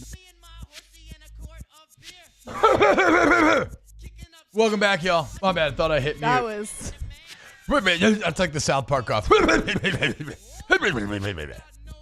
a lot. You know what I was talking about yesterday in Snaps?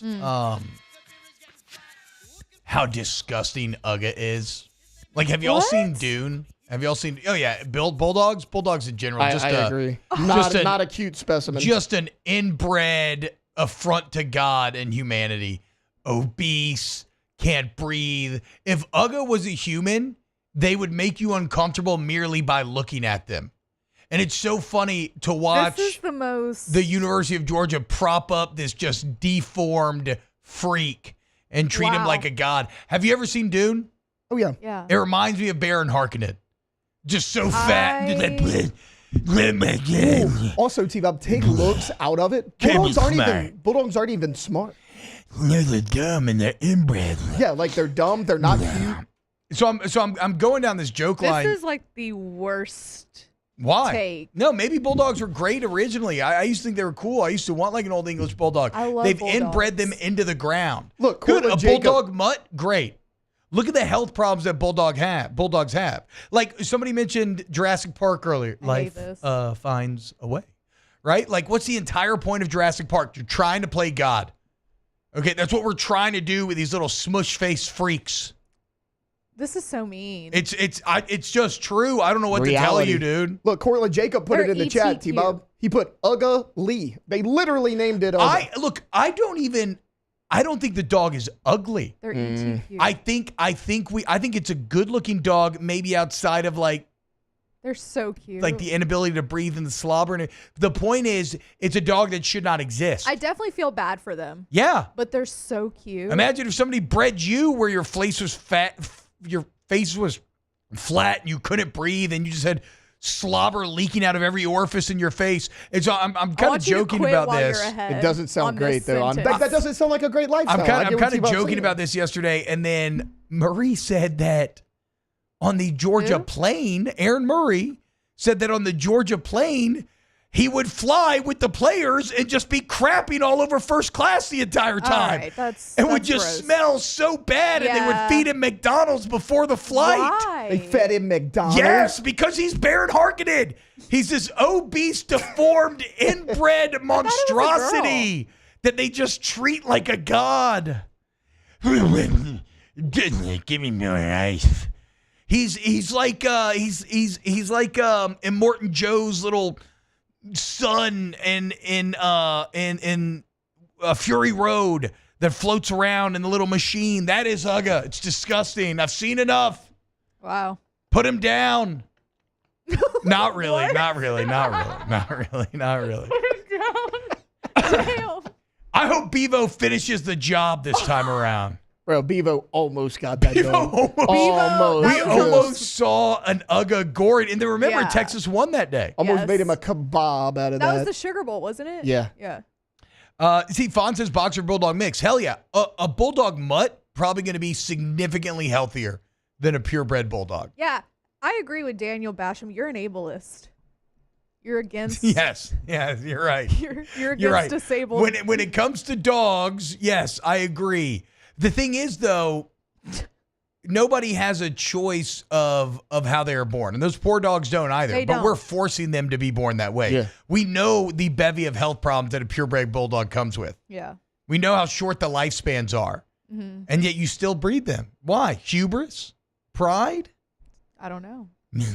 Let's get a bulldog breeder. another double quarter pounder. Somebody wipe my slobber away. Poor Aga. Texas.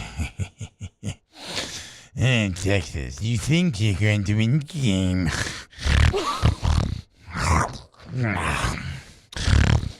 You don't stand a chance against a bulldog. Disgusting. Gross. I did used to really want an English bulldog. They They're look so great. cute. They are cute. They look cool. They're just disgusting. T-Bob's just mad because he didn't get the good genes in his family.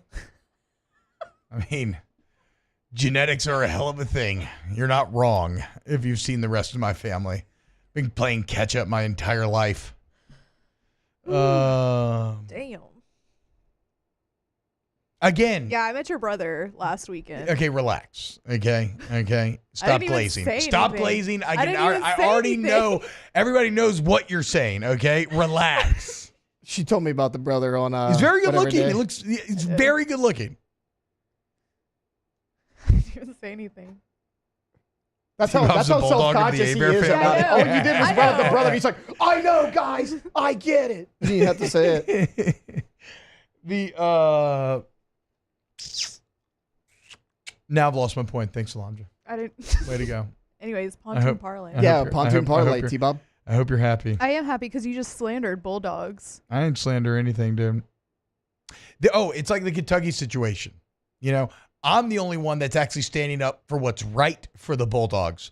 Like, I'm the only one that wants to stand up for what's right for Kentucky football. You want what's best for them. Y'all want to breed them into deeper and deeper disability and shorter lifespans. Y'all go ahead. I don't think you should. I think it's cruel to the dogs.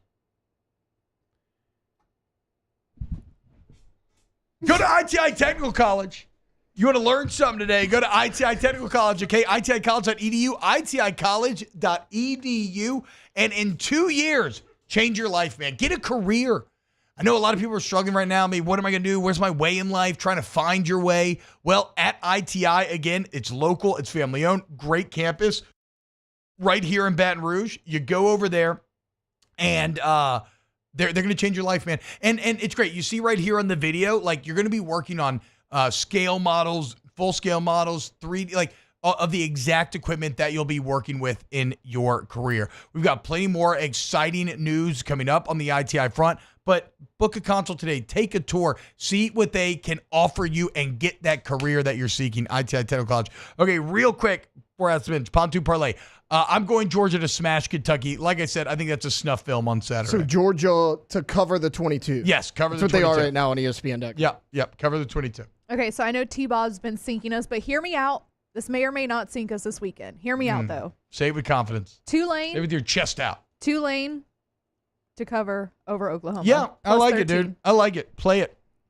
Darian Mensah. That's a great pick. And Plus Oklahoma's 13. not been very convincing. No, they have not. So they may be in like revenge mode, but still, I like No. the quality of John Summerall. I like I the was about to quality of say, Tulane. Tulane looks real good. Darian Oklahoma, Mensah. can't say the same for them.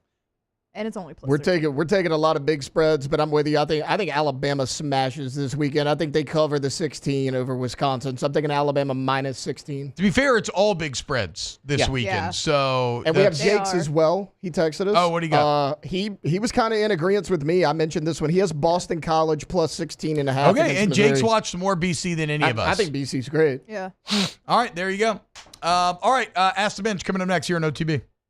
Off the bench. Get Gordon, get it done. 225-888-8888. Get Gordon, get it. Ooh, look at that. Has Burrow already played his best season in the NFL? Ooh, they coming after our boy, dude.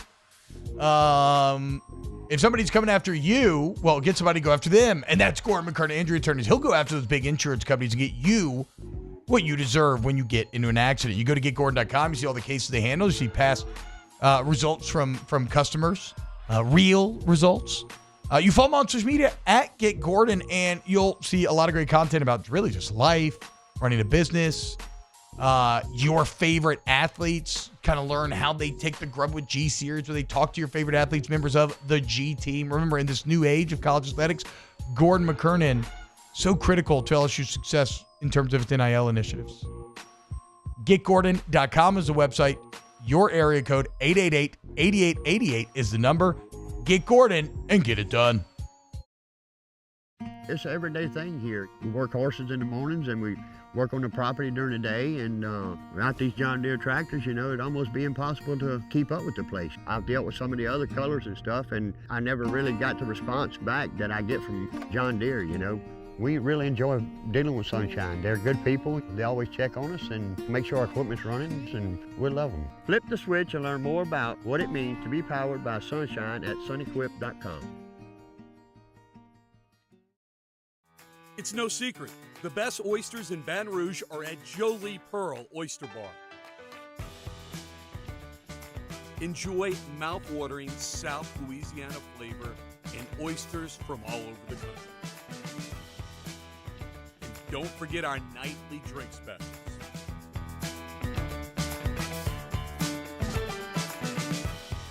Jolie Pearl Oyster Bar, located in downtown Baton Rouge. Jerry and Benny Payne began Central Plumbing Company out of their driveway in Tanglewood Subdivision. 50 years later and 4 generations down the road, we continue to serve Baton Rouge and the surrounding areas for all of their plumbing needs. Residential, commercial, industrial, or hospitality, Central Plumbing is here 24/7, 365.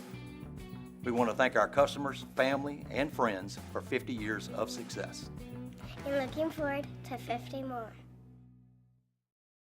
Gulf Coast Office Products is a nationally recognized Savin office equipment dealer based right here in Louisiana. Over 100 employees strong, Gulf Coast has the boots on the ground to support all vertical markets, from education, engineering, legal, and finance. With the latest in office technology, from desktop to production segment units, Gulf Coast and Savin have the perfect fit for you. Call 225-756-2644.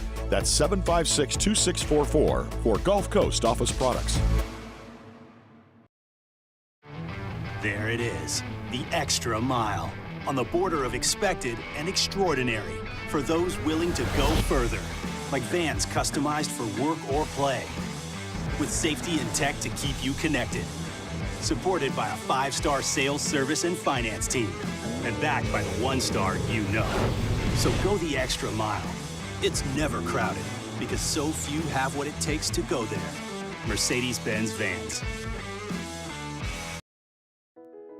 I've been doing business with Luba for 25 years. They're dependable, trustworthy. It's just the attention to detail with our clients. Our folks have years and years of experience. They're highly trained professionals, but many companies have that asset. What I'd like to think makes Luba a bit different is that we use those talents in a way that truly is dedicated.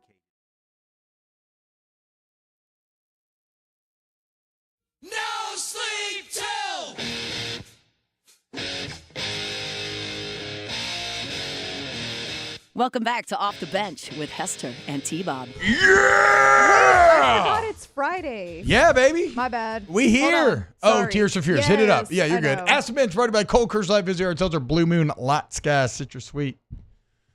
Ask the Bench. I give you a crisp, because they're Hunt Palmer. Give you a crisp hundo. $100 bills. You walk into the casino. What's your next move? Blackjack. To walk out. Oh. No. Honestly, I'm so cheap. I don't think this exists anymore, but if it was like $5 blackjack hands, I'd just go drink and play blackjack. But I don't think you can find $5 hands anywhere, can There's you? like 25 ones. Yeah. I'd hit up a $25 one. No, what? That's 4 hands. You're gonna walk. You are gonna walk out 3 minutes later. Yeah. No, not if I keep winning. Okay. Yeah. Exactly. You're right. Smart. Didn't think about it that way. I know you really didn't. Didn't think about it that way. That's why. Ask the Bench. For the next 10 years, you have 10 championships to give to your favorite teams. How are you dividing them? Oh, that's easy for me. 8 for the Tigers, maybe 9, and then 1 for the Cowboys. Oh, okay. Okay, so you Wait, only... hold on. Yeah. What was it again? You have 10 championships to give out over 10 years. Okay. Give the Pelicans 1. Yeah. Give the Saints 2. LSU 3 in football, and then LSU baseball 3 more as well. Yeah. I'm going to give And I have one baseball. So how much does USC have? 12? 12 natties? Yeah, I'm something going to like give LSU baseball 5. Smart. I'm going to give the Spurs at least 1 more. Got to. So what is that? 6? I don't know. It's And a lot to then- keep track of. It's a yeah. lot of numbers. And then I'm going to give the rest to LSU football. Y'all plan this out so much better than me. I was like 9 for LSU football, Yeah. 1 for the Cowboys. Ask the bench, did the Cannon order the cheapest option when he made his insemination for T-Bob? I don't think it was the cheapest option. I think it was expensive at the time, but it was the 80s, you know? How good could the science have been? Yeah. Obviously, it was a bit mishmashed, okay? Some things went right, some things didn't. And here we are. Bigger loss this week. James Earl Jones or Chad McQueen? Am I stepping into something here? Who's Chad McQueen? I don't know who Chad McQueen is. So I'm going to say James Earl Jones. Okay, no, this is actually somebody who passed Was this he the week. guy that played the original Master Splinter? Because that guy died this week, too. Actor, producer. I'm sorry, I don't know much about Chad don't know McQueen's Chad legacy, McQueen, so I'm going to no. have to say James Earl Jones Yeah. for me. But that's Gotta a be icon. pop culture blind spot for me. I'm very excited to watch He's Rings Steve of Power tonight. McQueen's dad. Okay. Who wins in a three-way? he's the son of Steve McQueen. Who wins in a three-way fight between Hester versus T-Bob versus Taylor and Alondra? Me and That's Alondra four-way. easily. well, we're on the like same 3 team. teams. Like me, I'm one team, Hester's team, and then y'all 2 are Us a two. team. Oh. It's like a Easily. handicap match. Us 2 easily. Nah, No me and question. Jake are going to team up, take y'all out, That wasn't the thing. It was 3-way. So you can't and then team we'll up. see what happens. The chips fall where they may. I don't know. T-Bob's pretty big. That's right. Like I Might said, knock me out. mishmatch the parts, you know? Hashtag ask the bench. Who wins in a fight, Michael Myers or Jason? Michael Myers. Michael Myers. Although, Yeah, I think Jason's kind of He's kind blah. of, yeah, Jason's not. Then again, in Jason X, he is like in Well, and space also, just straight up Jason's murdering people. technically already dead, so wouldn't it be harder to I mean, kill? but is Michael Myers alive? True. I mean, I he's don't been know. shot like 100 They're times. both pretty super powery. Michael Myers is better. It's How long's the National better series? Peanut Day. What's your favorite thing made with peanuts? Peanut butter. Yeah, gotta be. Yeah. Snickers. Ask the bench. So does the T stand for Tyrion? Because T-Bob's sisters look like Cersei and his brother looks like Jaime. Okay. You guys are so freaking funny, aren't you, dude? Aren't you? How ironic is it that DeMar Hamlin possibly ended to his career? Yeah. Well, Went I from the feel like killer Tua or the kinda killie did it to the killer. himself. He kind of just like went head first into DeMar. DeMar barely Yeah, even that's moved. true. Like he did it to himself. He led with his head. If you were a 30-year-old woman, would you sleep with a 78-year-old man? I wouldn't not sleep with him. If he was really rich. It depends. You know? Yeah. Depends for sure. Duh. I mean, it would be hard for him to be purely physical. Like, he'd have to be in great shape. But yeah, I'm open. Off the bench. K to Z window coverings, KTZBlinds.com. My guys, K to Z. Have them out to your home today. See what they can do for you. All the time, I'm looking at people's shutters saying, losers. Not good. You go to K to Z, you get the best. Go to K to Z to window coverings today, KTOZBlinds.com, and take your home to the next level. I don't know what Mar-a-Lago uses. I don't know. I can't say they don't use K to Z. They may. Okay. But you should either way. Go to K to Z window coverings, KTOZBlinds.com. You get new window treatments. It's just 3 easy steps, guys. You get complimentary installation. They come into your home. You have no idea how deep the effect that they can have on your home goes. Aesthetically, functionally, they're the best. It's K to Z window coverings, KTOZBlinds.com.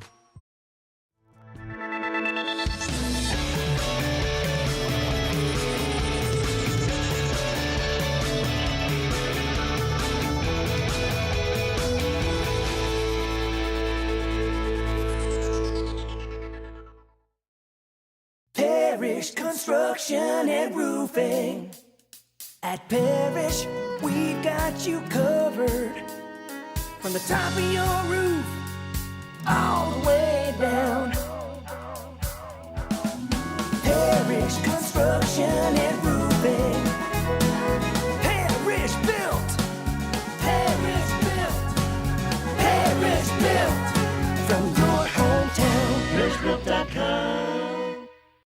Dylan Cruz here to tell you about Six Rings Baseball and Softball Camp. If you live on the North Shore and play ball, go to Six Rings Camps with former LSU assistant coach Dan Canaveri. His knowledge is second to none, and your child will improve and have fun doing it. Camps were held at Coquille Park and Six Rings Academy in Covington with 4 sessions over the summer. Full day